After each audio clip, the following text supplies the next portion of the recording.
ಎಲ್ಲರಿಗೂ ನಮಸ್ಕಾರ. Curious minds Kannada YouTube ಚಾನಲ್ಗೆ ಸ್ವಾಗತ. ನಾನು ನಿಮ್ಮ ಸೈನ್ಸ್ ಫೆಸಿಲಿಟೇಟರ್ ಪೂಜಾ. ಈ ವಿಡಿಯೋದಲ್ಲಿ ನಾವು 6ನೇ ತರಗತಿಯ 9ನೇ ಅಧ್ಯಾಯ ದೈನಂದಿನ ಜೀವನದಲ್ಲಿ ಬೇರ್ಪಡಿಸುವಿಕೆಯ ವಿಧಾನಗಳು ಈ ಪಾಠವನ್ನು ನೋಡ್ತಾ ಹೋಗೋಣ. ಸೊ ಪಾಠ ಸ್ಟಾರ್ಟ್ ಮಾಡೋದಕ್ಕಿಂತ ಮುಂಚೆ ಈ ಪಾಠದಲ್ಲಿ ನಾವು ಏನೇನು ತಿಳ್ಕೊಳ್ತೀವಿ ಅನ್ನೋದನ್ನು ಒಟ್ಟಾರೆಯ ಕಲಿಕಾಂಶಗಳನ್ನು ನೋಡೋಣ. ಮೊದಲನೇದು ಬೇರ್ಪಡಿಸುವಿಕೆ ಅಂದರೆ ಏನು ಅಂತ ತಿಳ್ಕೊಳ್ತೀವಿ. ಕೈಯಿಂದ ಆರಿಸುವುದು. ಸೊ ಬೇರ್ಪಡಿಸುವಿಕೆಯ ಹಲವಾರು ವಿಧಾನಗಳನ್ನು ಈ ಪಾಠದಲ್ಲಿ ನಾವು ತಿಳಿತಾ ಹೋಗ್ತೀವಿ. ಅದು ಯಾವ್ಯಾವುದು? ಕೈಯಿಂದ ಆರಿಸುವುದು, ಬಡಿಯುವುದು, ತೂರುವಿಕೆ, ಜರಡಿ ಹಿಡಿಯುವಿಕೆ, ಆವಿಯಾಗುವಿಕೆ, ಬಸಿಯುವಿಕೆ, ಸೋಸುವಿಕೆ, ಕಾಂತೀಯ ಬೇರ್ಪಡಿಸುವಿಕೆ. ಹೀಗೆ ನಾವು ಬೇರ್ಪಡಿಕೆಯಲ್ಲಿ ಇರುವಂತಹ ಹಲವಾರು ವಿಧಾನಗಳನ್ನು ಇಲ್ಲಿ ನಾವು ತಿಳ್ಕೊಳ್ತಾ ಹೋಗ್ತೀವಿ. ಬನ್ನಿ ಹಾಗಾದರೆ ಪಾಠನ ಸ್ಟಾರ್ಟ್ ಮಾಡೋಣ. ಮೊದಲನೇದಾಗಿ ಬೇರ್ಪಡಿಸುವಿಕೆ ಅಂದರೆ ಏನು ಅಂತ ನಾವು ಫಸ್ಟ್ ತಿಳ್ಕೊಳ್ಳೋಣ, ಸರಿನಾ? ಏನು ಬೇರ್ಪಡಿಸುವಿಕೆ ಅಂತ ಅಂದರೆ, ಫಾರ್ ಎಕ್ಸಾಂಪಲ್ ನಿಮಗೆ ಅಕ್ಕಿನ ಕೊಡ್ತೀವಿ, ಮೊದಲು ಅನ್ನ ಮಾಡಿ ಅಂತ. ಏನು ಮಾಡ್ತೀರಾ? ಮೊದಲಿಗೆ ನೀವು ಅದನ್ನು ಕ್ಲೀನ್ ಮಾಡ್ತೀರಾ, ಹೌದು ತಾನೆ? ಅಕಸ್ಮಾತ್ ಏನಾದರೂ ಅದರಲ್ಲಿ ಸಣ್ಣ ಸಣ್ಣದಾಗಿರೋ ಕಲ್ಲುಗಳಿದ್ದರೆ, ಬೇರೆ ಕಸ ಕಡ್ಡಿ ಏನಾದರೂ ಇದ್ದರೆ ಏನು ಮಾಡ್ತೀರಾ? ಅದನ್ನು ತೆಗೆದು ಹಾಕ್ತೀರಾ. ಏನಕ್ಕೆ ಆ ಥರ ನೀವು ತೆಗೆದು ಹಾಕ್ತೀರಾ? ಹಾಗೆ ಯಾಕೆ ಅಡುಗೆ ಮಾಡಲ್ಲ ಹೇಳಿ? ಏನಕ್ಕೆ ಅಂತ ಅಂದರೆ, ಆ ಕಲ್ಲುಗಳು ನೀವು ತಿನ್ನುವಾಗ ಸಿಕ್ಕರೆ ಅಥವಾ ಅದು ಡೈಜೆಸ್ಟ್ ಆಗಿ ಒಳಗಡೆ ಹೋದಾಗ ಅದು ಆರೋಗ್ಯಕರವಲ್ಲ, ಹೌದು ತಾನೆ? ಅದು ನಿಮಗೆ, ನಿಮ್ಮ ಬಾಡಿಗೆ ಅದು ಬೇಡದೇ ಇರುವಂತಹ ಪದಾರ್ಥ. ಸೊ ಏನು ಮಾಡಬೇಕು? ನಾವು ಅದನ್ನು ತೆಗೆದು ಹಾಕಬೇಕು, ಹೌದಲ್ವಾ? ಅಂತಹ ಒಂದು ಟೆಕ್ನಿಕ್ಕನ್ನು, ವಿಧಾನವನ್ನು ನಾವು ಬೇರ್ಪಡಿಸುವಿಕೆ ಅಂತ ಕರಿತೀವಿ. ಅರ್ಥ ಆಯಿತು ಅಂತ ಅಂದ್ಕೊಳ್ತೀನಿ. ಹಾಗಿದ್ರೆ ಬರೀ ಬೇಡದೇ ಇರೋ ವಸ್ತುವನ್ನು ಮಾತ್ರ ನಾವು ತೆಗೆದು ಹಾಕ್ತೀವಾ? ಇಲ್ಲ. ಇವಾಗ ತೆಗೆದು ಹಾಕುವಂತಹ ವಸ್ತು ನಮಗೆ ಬೇಕಾಗಿರೋದು ಆಗಿರಬಹುದು ಅಥವಾ ಬೇಡದೇ ಇರೋದು ಆಗಿರಬಹುದು. ಫಾರ್ ಎಕ್ಸಾಂಪಲ್ ಅಕ್ಕಿಯನ್ನು ತಗೊಂಡಾಗ ಕಲ್ಲುಗಳನ್ನು ನಾವು ಬೇರ್ಪಡಿಸ್ತೀವಿ, ಯಾಕಂದರೆ ಕಲ್ಲು ಬೇಡದೇ ಇರುವಂತಹ ವಸ್ತು, ಹೌದಲ್ವಾ? ಅದೇ ನಾನು ನಿಮಗೆ ಕೆನೆ ಅನ್ನ ಕೊಡ್ತೀನಿ ಅಥವಾ ಮೊಸರನ್ನ ಕೊಡ್ತೀನಿ. ಅವಾಗ ಏನು ಮಾಡ್ತೀರಾ? ಕಡಿದ್ಬಿಟ್ಟು ಮಜ್ಜಿಗೆ ತೆಗಿತೀರಾ, ಬೆಣ್ಣೆ ತೆಗಿತೀರಾ. ಬೆಣ್ಣೆನೂ ನಮಗೆ ಬೇಕಾಗಿರುವ ವಸ್ತುನೇ, ಮಜ್ಜಿಗೆ ಕೂಡ ನಮಗೆ ಬೇಕಾಗಿರುವಂತಹ ವಸ್ತುನೇ, ಹೌದಲ್ವಾ? ಸೊ ನಾವು ಬೇರ್ಪಡಿಸುವಂತಹ ವಸ್ತುಗಳು ಬೇಡದಿರುವುದು ಆಗಿರಬಹುದು ಅಥವಾ ಬೇಕಾದಂತಹ ಎರಡು ವಸ್ತುಗಳನ್ನು ನಾವು ಸಪ್ರೇಟ್ ಮಾಡಬಹುದು. ಯಾಕಂದರೆ ನಾವು ಮಜ್ಜಿಗೆನ ಕುಡಿತೀವಿ, ಬೆಣ್ಣೆಯನ್ನು ತಿಂತೀವಿ, ಎರಡು ಬೇರೆ ಬೇರೆ ವಸ್ತುಗಳು, ಆದರೆ ಎರಡೂ ಕೂಡ ಬೇಕಾಗಿರುವಂತಹ ವಸ್ತುಗಳು. ಇಲ್ಲಿ ನೋಡಿ, ಸಣ್ಣ ಕಲ್ಲುಗಳನ್ನು ತೆಗೆಯುವುದರಿಂದ ಧಾನ್ಯಗಳು ಅಡುಗೆ ಮಾಡಲು ಯೋಗ್ಯವಾಗುತ್ತದೆ. ನಿಮಗೆ ಗೊತ್ತಿದೆ, ಹೌದಲ್ವಾ? ಅಲ್ಲೂ ಕೂಡ ಅಕ್ಕಿನ ಏನು ಮಾಡ್ತಾ ಇದ್ದಾರೆ? ಅವರು ಕ್ಲೀನ್ ಮಾಡ್ತಾ ಇದ್ದಾರೆ. ಬೇಡದೇ ಇರುವಂತಹ ವಸ್ತುಗಳನ್ನು ತೆಗೆದು ಬೇಕಾಗಿರುವಂತಹ ವಸ್ತುವಿನಿಂದ ನಾವೇನು ಮಾಡ್ಕೊಳ್ತಾ ಇದ್ದೀವಿ? ಅಡುಗೆಯನ್ನು ಮಾಡ್ಕೊಳ್ತಾ ಇದ್ದೀವಿ. ಆದ್ದರಿಂದ ನಮಗೆ ಬೇರ್ಪಡಿಸುವಿಕೆ ಬಹಳ ಬೇಕಾಗಿರುವಂತಹ ಒಂದು ವಿಧಾನ ಆಗಿರುತ್ತೆ. ಅದರಲ್ಲಿ ಮೊದಲನೇದಾಗಿ ನೋಡೋದಾದರೆ ಕೈಯಿಂದ ಆರಿಸುವುದು. ಗೋಧಿ ಮತ್ತು ಅಕ್ಕಿಯಂತಹ ಪದಾರ್ಥಗಳೊಂದಿಗೆ ಬೆರೆತ ಸಣ್ಣ ಕಲ್ಲುಗಳು ಮತ್ತು ಹೊಟ್ಟಿನಂತಹವುಗಳನ್ನು, ಹೊಟ್ಟು ಅಂತ ಅಂದರೆ ಬೇಡದೇ ಇರುವಂತಹ ಸಣ್ಣ ಸಣ್ಣ ಕಡ್ಡಿಗಳು, ಮಿಶ್ರಣದಿಂದ ಬೇರ್ಪಡಿಸಲು ಕೈಯಿಂದ ಆರಿಸಿ ತೆಗೆದುಹಾಕುವ ವಿಧಾನವನ್ನು ಕೈಯಿಂದ ಆರಿಸುವುದು ಎಂದು ಕರೆಯಲಾಗುತ್ತದೆ. ಆ ಚಿತ್ರದಲ್ಲಿ ಕೂಡ ನೀವು ನೋಡ್ತಾ ಇದ್ದೀರಾ. ನಿಮ್ಮ ಮನೆಗೆ ಅಕ್ಕಿ, ಗೋಧಿ, ರಾಗಿ ಅಥವಾ ಬೇರೆ ಬೇಳೆಗಳನ್ನು ತಂದಾಗ ಏನು ಮಾಡ್ತೀರಪ್ಪ ನೀವು? ಫಸ್ಟು ಅದನ್ನು ಆರಿಸ್ತೀರಾ. ಅಕಸ್ಮಾತ್ ಅದರಲ್ಲಿ ಏನಾದರೂ ಕಲ್ಲು, ಆಮೇಲೆ ಸಣ್ಣ ಸಣ್ಣ ಕಡ್ಡಿಗಳು ಇದ್ದಿದ್ದು ಏನು ಮಾಡ್ತೀರಾ ನೀವು? ಅದನ್ನು ಕ್ಲೀನ್ ಮಾಡ್ತೀರಾ. ಹೇಗೆ ಕ್ಲೀನ್ ಮಾಡ್ತೀರಾ? ಕೈಯಿಂದ ಆರಿಸಿ ಅದನ್ನು ಹಾಕಿ ಕ್ಲೀನ್ ಮಾಡ್ತೀರಾ. ಅಂತಹ ಒಂದು ಬೇರ್ಪಡಿಸುವಿಕೆಯ ವಿಧಾನವನ್ನು ನಾವೇನಂತ ಕರಿತೀವಿ? ಕೈಯಿಂದ ಆರಿಸುವಿಕೆ ಅಥವಾ ಕೈಯಿಂದ ಆರಿಸುವುದು ಅಂತ ಕರಿತೀವಿ. ಇದನ್ನು ಕಣಗಳ ಗಾತ್ರ, ಬಣ್ಣ ಮತ್ತು ಆಕಾರದಲ್ಲಿನ ವ್ಯತ್ಯಾಸಗಳ ಆಧಾರದ ಮೇಲೆ ಮಾಡಲಾಗುತ್ತದೆ. ಹೇಗಿರಬೇಕು? ನಾವು ಕೈಯಿಂದ ಆರಿಸುವಂತಹ ವಿಧಾನವನ್ನು ಮಾಡಬೇಕು ಅಂದರೆ ಏನೇನಲ್ಲಿ ಇರಬೇಕು ಅನ್ನೋದಾದರೆ, ಮೊದಲಿಗೆ ಇವಾಗ ಫಾರ್ ಎಕ್ಸಾಂಪಲ್ ನಾನು ನಿಮಗೆ ಒಂದು ಅರ್ಧ kg ಅಕ್ಕಿನ ಕೊಡ್ತೀನಿ ಕ್ಲೀನ್ ಮಾಡಿ ಅಂತ, ಸರಿನಾ? ಅದರಲ್ಲಿ ಕಾಲು ಕೆ ಜಿ ಅಕ್ಕಿ, ಕಾಲು kg ಕಲ್ಲು ಇದ್ದರೆ ಅದನ್ನು ನೀವು ಕ್ಲೀನ್ ಮಾಡಲಿಕ್ಕಾಗುತ್ತಾ? ಕೈಯಿಂದ ಆರಿಸೋಕ್ಕಾಗುತ್ತಾ ಕುತ್ಕೊಂಡು? ಇಲ್ಲ, ತುಂಬ ಕಷ್ಟ ಆಗುತ್ತೆ ಅಲ್ವಾ? ಹಾಗಿದ್ರೆ ಅದರ ಕ್ವಾಂಟಿಟಿ ಎಷ್ಟಿರಬೇಕು? ನಮಗೆ ಬೇಕಾದಂತಹ ವಸ್ತುವಿಗಿಂತ ನಾವು ತೆಗೆದು ಹಾಕುವಂತಹ ವಸ್ತು ಕಡಿಮೆ ಒಂದು ಪ್ರಮಾಣದಲ್ಲಿ ಅದು ಇರಬೇಕು. ಫಾರ್ ಎಕ್ಸಾಂಪಲ್ ಒಂದು ಅರ್ಧ kg ಅಕ್ಕಿನಲ್ಲಿ ಒಂದು 50 ಗ್ರಾಮ್ ಅಥವಾ 100 ಗ್ರಾಮ್ ಕಲ್ಲಿದ್ರೆ ನಾವು ಅದನ್ನು ಏನು ಮಾಡ್ಬೋದು? ತೆಗೆದು ಹಾಕಬಹುದು, ಹೌದಲ್ವಾ? ಸೊ ಅದರ ಪ್ರಮಾಣ ಏನಾಗಿರಬೇಕು? ನಾವು ತೆಗೆದು ಬೇಡದೇ ಇರುವಂತಹ ವಸ್ತುವನ್ನು ತೆಗೆದು ಹಾಕ್ತೀವಲ್ಲ, ಆ ವಸ್ತುವಿನ ಪ್ರಮಾಣ ಹೇಗಿರಬೇಕು? ಸಣ್ಣ ಪ್ರಮಾಣದಲ್ಲಿ ಇರಬೇಕಂದ್ರೆ ಕಡಿಮೆ ಪ್ರಮಾಣದಲ್ಲಿ ಇರಬೇಕು. ಹಾಗೆ ಅದರ ಗಾತ್ರ ಅದು ತುಂಬ ಸಣ್ಣಗಿದ್ರೆ ಕಣ್ಣಿಗೆ ಕಾಣಿಸೋದಕ್ಕೂ ಕಷ್ಟ ಆಗ್ತಿದೆ ಅಂತ ಆದರೆ ಅದನ್ನು ಬೇರ್ಪಡಿಸೋದು ನಮಗೆ ತುಂಬ ಕಷ್ಟ ಆಗುತ್ತೆ. ಹಾಗಿದ್ರೆ ನಾವು ನೋಡೋದಕ್ಕೂ ಕೂಡ ಅದು ಸುಲಭವಾಗಿ ಕಣ್ಣು ಹಿಡಿಯೋ ಥರ ಇರಬೇಕು. ನೆಕ್ಸ್ಟ್ ಅದರ ಆಕಾರ ದಪ್ಪದಾಗಿರಬೇಕು, ಗೊತ್ತಾಯಿತು. ಅದರ ಬಣ್ಣ, ಈಗ ಬಿಳಿ ಅಕ್ಕಿನಲ್ಲಿ ಬಿಳಿಯದೇ ಆದಂತಹ ಕಲ್ಲಿದ್ದರೆ ತೆಗೆದು ಹಾಕೋದು ತುಂಬ ಕಷ್ಟ. ಅದಕ್ಕೆ ಹೇಳೋದು ರಾಗಿ ಕ್ಲೀನ್ ಮಾಡೋಕ್ಕೆ ತುಂಬ ಕಷ್ಟ ಆಗುತ್ತೆ. ಯಾಕೆ ಹೇಳಿ, ಅಲ್ಲಿ ರಾಗಿ ಥರನೇ ಸಣ್ಣ ಸಣ್ಣ ಸಣ್ಣ ಸಣ್ಣ ಕಲ್ಲುಗಳಿದ್ರೆ ಅದನ್ನು ತೆಗೆದು ಹಾಕೋದು ತುಂಬ ಕಷ್ಟ. ಸೊ ಗಾತ್ರ ಸ್ವಲ್ಪ ದಪ್ಪದಾಗಿರಬೇಕು, ಪ್ರಮಾಣ ತೆಗೆದು ಹಾಕುವಂತಹ ಕಲ್ಲಿನ ಪ್ರಮಾಣ ಚಿಕ್ಕದಾಗಿರಬೇಕು. ಹಾಗೆ ಬಣ್ಣಗಳು ಕೂಡ ಬೇರೆಯದ್ದಾಗಿದ್ದರೆ ಗುರುತು ಹಿಡಿಯೋದಕ್ಕೆ ಈಸಿ ಆದರೆ ಈ ಕೈಯಿಂದ ಆರಿಸುವಿಕೆ ವಿಧಾನವನ್ನು ನಾವು ಸುಲಭವಾಗಿ ಬಳಸಬಹುದು. ಹಾಗೆ ತೆಗೆಯಬೇಕಾದ ಕಣಗಳು ಕಡಿಮೆ ಪ್ರಮಾಣದಲ್ಲಿ ಇದ್ದರೆ ಮತ್ತು ಕೈಯಿಂದ ಸುಲಭವಾಗಿ ತೆಗೆಯುವಂತಿದ್ದರೆ ಕೈಯಿಂದ ಆರಿಸುವುದು ಹೆಚ್ಚು ಸೂಕ್ತವಾದ ವಿಧಾನವಾಗಿದೆ. ಗೋಧಿ ಸಸ್ಯದಲ್ಲಿ ಗೋಧಿ ಕಾಳುಗಳು ಅಂಟುವಿಕೆ, ಇವಾಗ ಕೈಯಿಂದ ಆರಿಸೋದು ನಿಮಗೆ ಕ್ಲಿಯರ್ ಆಗಿದೆ ಅಂತ ಅಂದ್ಕೊಳ್ತೀನಿ, ಹೌದಲ್ವಾ? ಅದರಲ್ಲಿ ಏನು ನಿಮಗೆ ಡೌಟು ಇಲ್ಲ ಅಂತ ಅಂದ್ಕೊಳ್ತೀನಿ. ಹಾಗೆ ಮುಂದೆ ನೋಡ್ತಾ ಹೋಗೋದ್ರೆ ಗೋಧಿ ಸಸ್ಯದಲ್ಲಿ ಗೋಧಿ ಕಾಳುಗಳು ಅಂಟಿರುವುದನ್ನು ನೀವು ಗಮನಿಸುತ್ತೀರಿ, ಹೌದಲ್ವಾ? ನೋಡಿ, ಈ ಒಂದು ಚಿತ್ರದಲ್ಲಿ ನಿಮಗೆ ಅದು ಕಾಣಿಸ್ತಾ ಇದೆ. ಅದು ಪೈರು, ಆ ಪೈರಲ್ಲಿ ಸಣ್ಣ ಸಣ್ಣವಾಗಿರೋ ಗೋಧಿ ಕಾಳುಗಳು ಎಷ್ಟು ಚೆನ್ನಾಗಿ ಅಂಟ್ಕೊಂಡಿದೆ. ಇದನ್ನು ಹೇಗೆ ನಾವು ಬೇರ್ಪಡಿಸಬಹುದು? ಇವಾಗ ನಿಮಗೆ ಒಂದೊಂದು ಪೈರಿನ ಒಂದು ಕಡ್ಡಿಗಳನ್ನು ಕೊಟ್ಟು ಗೋಧಿ ಕಾಳನ್ನು ಸಪ್ರೇಟ್ ಮಾಡಿ ಅಂದರೆ ಕೈಯಿಂದ ಆರಿಸ್ಕೊಂಡು ಕುತ್ಕೋತೀರಾ? ಎಷ್ಟು ಸಾವಿರಾರು ಕಣಗಳು, ಲಕ್ಷಾಂತರ ಗೋಧಿ ಕಣಗಳು ಅದರಲ್ಲಿ ಕಾಳುಗಳು ಅಂಟ್ಕೊಂಡಿರುತ್ತೆ. ಅದನ್ನು ಒಂದೊಂದೇ ಬೇರ್ಪಡಿಸೋದಕ್ಕೆ ಸಾಧ್ಯನಾ? ಇಲ್ಲ ಅಲ್ವಾ? ಸೊ ಅದನ್ನು ಬೇರ್ಪಡಿಸೋಕ್ಕೆ ಯಾವುದಾದ್ರು ಒಂದು ವಿಧಾನ ಬೇಕು, ಹೌದು ತಾನೆ? ನೋಡಿ ಇಲ್ಲಿ ಅದನ್ನು ಹೇಗೆ ಬೇರ್ಪಡಿಸ್ತಾರೆ. ಗೋಧಿ ಕಂತುಗಳನ್ನು ಹೊಲದಲ್ಲಿ ಬಿಸಿಲಿನಲ್ಲಿ ಹರಡಲಾಗುತ್ತೆ. ಮೊದಲು ಏನು ಮಾಡ್ತಾರೆ, ಬಿಸಿಲಲ್ಲಿ ಅದನ್ನು ಪೂರ್ತಿಯಾಗಿ ಹರಡ್ತಾರೆ. ಆಮೇಲೆ ರೈತರು ಮರದ ದೊಡ್ಡ ದಿಮ್ಮಿಗೆ ಗೋಧಿ ಕಾಳುಗಳನ್ನು ಬೇರ್ಪಡಿಸಲು ಕಂತೆಗಳನ್ನು ಹೊಡಿತಾರೆ. ಆ ಚಿತ್ರದಲ್ಲಿ ನೀವು ನೋಡ್ತಾ ಇದ್ದೀರಾ, ಅದೊಂದು ಪೈರುಗಳನ್ನು ಕಂತುಗಳನ್ನು ಕಟ್ಕೊಂಡಿರ್ತಾರೆ. ಅದನ್ನು ಏನು ಮಾಡ್ತಾರೆ, ಜೋರಾಗಿ ಒಂದು ಮರದ ಒಂದು ದೊಡ್ಡ ದಿಮ್ಮಿಗೆ ಏನು ಮಾಡ್ತಾರೆ, ಅದನ್ನು ಹೊಡಿತಾರೆ. ಆ ಹೊಡೆದಾಗ ಏನಾಗುತ್ತೆ, ಅಲ್ಲಿ ಅಂಟ್ಕೊಂಡಿರುವಂತಹ ಸಣ್ಣ ಕಾಳುಗಳು ಏನಾಗ್ತಾ ಹೋಗುತ್ತೆ, ಕೆಳಗಡೆಗೆ ಬೀಳುತ್ತೆ. ಬರೀ ಕಾಳುಗಳು ಬೀಳುತ್ತಾ? ಇಲ್ಲ, ಅದರ ಜೊತೆಗೆ ಸಣ್ಣ ಸಣ್ಣ ಕಡ್ಡಿಗಳು ಅಥವಾ ಒಂದು ಕಂತಿನಲ್ಲಿರುವಂತಹ ಸಾಕಷ್ಟು ಧೂಳು ಕೂಡ ಗೋಧಿಯ ಜೊತೆಗೆ ಸೇರಿಕೊಳ್ಳುತ್ತೆ. ಗೋಧಿಯ ಕಂತೆಗಳಿಂದ ಕಾಳುಗಳನ್ನು ಬೇರ್ಪಡಿಸುವ ಈ ಪ್ರಕ್ರಿಯೆಯನ್ನು ಬಡಿಯುವಿಕೆ ಅಂತ ಕರಿತೀವಿ. ಏನಕ್ಕೆ ಬಡಿಯುವಿಕೆ ಅಂತ ಕರಿತೀವಿ? ಆ ಪೈರನ್ನು ತಗೊಂಡು ನಾವೇನು ಮಾಡ್ತಾ ಇದ್ದೀವಿ, ಮರದ ದಿಮ್ಮಿಗೆ ಹೊಡಿತಾ ಇದ್ದೀವಿ, ಬಡಿತಾ ಇದ್ದೀವಿ. ಅದಕ್ಕೋಸ್ಕರ ಈ ವಿಧಾನವನ್ನು ಬಡಿಯುವಿಕೆ ಅಥವಾ ಒಕ್ಕಣೆ ಮಾಡುವಿಕೆ ಎಂದು ಕರೆಯಲಾಗುತ್ತದೆ. ಬೇರ್ಪಡಿಸಿದ ಕಾಳುಗಳು ಹೊಟ್ಟಿನ ರಾಶಿಯಿಂದ ಮಿಶ್ರಣಗೊಂಡಿರುತ್ತದೆ, ಹೌದಲ್ವಾ? ನೀವು ಬಡ್ದಾಗ ಬರೀ ಕಾಳುಗಳಷ್ಟೇ ಅಲ್ಲದೆ ಸಣ್ಣ ಸಣ್ಣ ಕಡ್ಡಿ ಮತ್ತು ಧೂಳು ಕೂಡ ಅದರಲ್ಲಿ ಏನಾಗಿರುತ್ತೆ, ಮಿಶ್ರಣ ಹೊಂದಿರುತ್ತೆ. ಹೊಟ್ಟಿನಿಂದ ಕಾಳುಗಳನ್ನು ಬೇರ್ಪಡಿಸಲು ರೈತರು ಎಷ್ಟು ಸಮಯ ತೆಗೆದುಕೊಳ್ಳುವರು ಹಾಗೂ ಯಾವ ವಿಧಾನವನ್ನು ಬಳಸುವರು? ಹಾಗಿದ್ರೆ ಇವಾಗ ಹೇಳಿ, ಒಂದು ಪೈರಿನಿಂದ ಅಥವಾ ಕಂತೆಯಿಂದ ಕಾಳುಗಳನ್ನು ಬೇರ್ಪಡಿಸುವುದಕ್ಕೋಸ್ಕರ ಯಾವ ವಿಧಾನವನ್ನು ಬಳಸಿದ್ರು? ಅವರು ಬಡಿಯುವಿಕೆ ವಿಧಾನವನ್ನು ಬಳಸಿದ್ರು. ಹಾಗೆ ಇವಾಗ ಹೊಟ್ಟು ಮತ್ತು ಕಾಳು ಮಿಶ್ರಣ ಆಗೋಗಿದೆ, ಏನಾದರೂ ಒಂದು ವಿಧಾನ ಬೇಕಲ್ವಾ ಅದನ್ನು ಬೇರ್ಪಡಿಸೋದಕ್ಕೆ? ನೋಡೋಣ ಬನ್ನಿ ಯಾವುದು ಅಂತ. ಇವಾಗ ಇಲ್ಲೊಂದು ಆಕ್ಟಿವಿಟಿಯನ್ನು ಕೊಟ್ಟಿದ್ದಾರೆ. ಸ್ವಲ್ಪ ಪ್ರಮಾಣದ ಅವಲಕ್ಕಿ ಮತ್ತು ಕಡಲೆಬೇಳೆಯೊಂದಿಗೆ ಬೆರೆಸಲಾಗಿದೆ. ಅವಲಕ್ಕಿ ಮತ್ತು ಕಡಲೆಬೇಳೆನ ಬೆರೆಸಿದ್ದಾರೆ.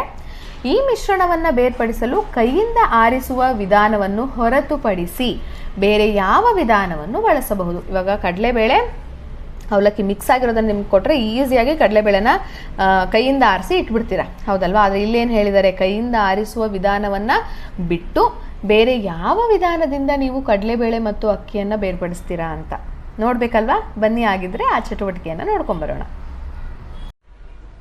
ನಾವೀಗ ಕಡಲೆಬೇಳೆ ಮತ್ತು ಅವಲಕ್ಕಿಯ ಮಿಶ್ರಣವನ್ನು ತೊಗೊಂಡಿದ್ದೀವಿ. ಇದನ್ನು ನಾವು ಹೇಗೆ ಸಪ್ರೇಟ್ ಮಾಡ್ತೀವಿ, ಹೇಗೆ ಬೇರ್ಪಡಿಸ್ತೀವಿ ಅಂತ ಕೇಳಿದ್ದಾರೆ. ಯಾವುದರ ಹೊರತುಪಡಿಸಿ, ಕೈಯಿಂದ ಆರಿಸುವಿಕೆಯನ್ನು ಹೊರತುಪಡಿಸಿ ಬೇರೆ ಯಾವ ವಿಧಾನವನ್ನು ಬಳಸ್ತೀವಿ ಅಂತ ಕೇಳಿದ್ದಾರೆ. ಇದನ್ನು ನಿಮ್ಮ ಮನೆಗಳಲ್ಲೂ ಕೂಡ ನೀವು ಮಾಡಿರ್ತೀರಾ, ಇದನ್ನು ನೀವು ನೋಡಿರ್ತೀರಾ ಅಂತ ಅನಿಸುತ್ತೆ.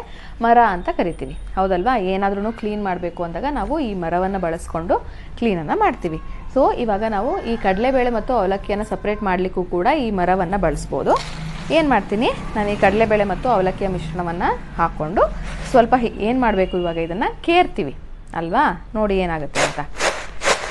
ಈ ಥರ ಕೇರಿದಾಗ ನೋಡಿ, ಇಲ್ಲಿರುವಂತಹ ಕಡಲೆಬೇಳೆ ಹಿಂದಕ್ಕೆ ಬರುತ್ತೆ, ಹಾಗೆ ಅವಲಕ್ಕಿ ಏನಾಗುತ್ತೆ, ಮುಂದಕ್ಕೆ ಅದು ಹೋಗುತ್ತೆ. ಅದನ್ನು ನಾವು ಸ್ವಲ್ಪ ಈ ಥರ ಮಾಡಿದಾಗ ನೋಡಿ ಅವಲಕ್ಕಿ ಮಾತ್ರ ಮುಂದೆ ಹೋಗಿ ಏನಾಗ್ತಾ ಇದೆ, ಬೀಳ್ತಾ ಇದೆ. ಹಾಗೆಯೇ ಕಡಲೆಬೇಳೆ ಹಿಂದಕ್ಕೆ ಉಳ್ಕೊಳ್ತಾ ಇದೆ, ಹೌದಲ್ವಾ? ಆಮೇಲೆ ಮುಂದೆ ಬರುವಂತಹ ಅವಲಕ್ಕಿಯನ್ನು ನಾವೇನು ಮಾಡ್ಬೋದು, ಕೈಯಿಂದ ಸ್ವಲ್ಪ ದೂಡಿ ಅದನ್ನು ಕೂಡ ಸಪ್ರೇಟ್ ಮಾಡ್ಕೋಬೋದು ಅಲ್ವಾ? ಇವಾಗ ನಾನು ಈ ಥರ ಆಡಿಸುವಾಗ ಹೆಚ್ಚಾಗಿ ಮೇಲೆ ಬರ್ತಾ ಇರೋದು ಯಾವುದು, ಅವಲಕ್ಕಿ. ಏನಕ್ಕೆ ಹಾಗಾಗ್ತಾ ಇದೆ ಅಂತ ನಿಮ್ಗೆ ಅನಿಸುತ್ತೆ? ಯಾಕೆ ಅವಲಕ್ಕಿ ಮಾತ್ರ ಇಲ್ಲಿ ಮುಂದಕ್ಕೆ ಬರ್ತಾ ಇದೆ, ಹಾಗೆ ಕಡಲೆಬೇಳೆ ಹಿಂದಕ್ಕೆ ಹೋಗ್ತಾ ಇದೆ ಅಂತ ನಿಮ್ಗೆ ಯಾಕೆ ಅನಿಸ್ತಾ ಇದೆ ಹೇಳಿ? ಇದರಲ್ಲಿ ಭಾರ ಇರುವಂತಹ ವಸ್ತು ಯಾವುದು, ಅವಲಕ್ಕಿ ಅಲ್ವಾ? ನೋಡಿ, ಕಡಲೆಬೇಳೆ ಇದರಲ್ಲಿ ಭಾರ ಇದೆ, ಆದರೆ ಅವಲಕ್ಕಿ ಏನು ತುಂಬ ಹಗುರವಾಗಿದೆ, ಲೈಟ್ ವೇಟ್ ಇದೆ. ಆದ್ದರಿಂದ ಏನಾಗುತ್ತೆ, ನಾನು ಹೀಗೆ ಮೇಲಕ್ಕೆ ಇದನ್ನು ಎರ್ಚಿದಾಗ ಇಲ್ಲಿ ಗಾಳಿ ಇದೆ, ಹೌದಲ್ವಾ? ಗಾಳಿ ಏನು ಮಾಡುತ್ತೆ, ಈ ಒಂದು ಹಗುರವಾದಂತಹ ಅವಲಕ್ಕಿಯನ್ನು ಮುಂದಕ್ಕೆ ತೆಗೆದುಕೊಂಡು ಹೋಗುತ್ತೆ. ಕಡಲೆಬೇಳೆ ಏನಾಗುತ್ತೆ, ಅದೇ ಜಾಗದಲ್ಲಿ ಅದು ಬೀಳುತ್ತೆ. ಇನ್ನೊಂದು ಸತಿ ನೀವು ಅದನ್ನು ನೀಟಾಗಿ ನೋಡಬಹುದು ಕೂಡ. ನೋಡಿ,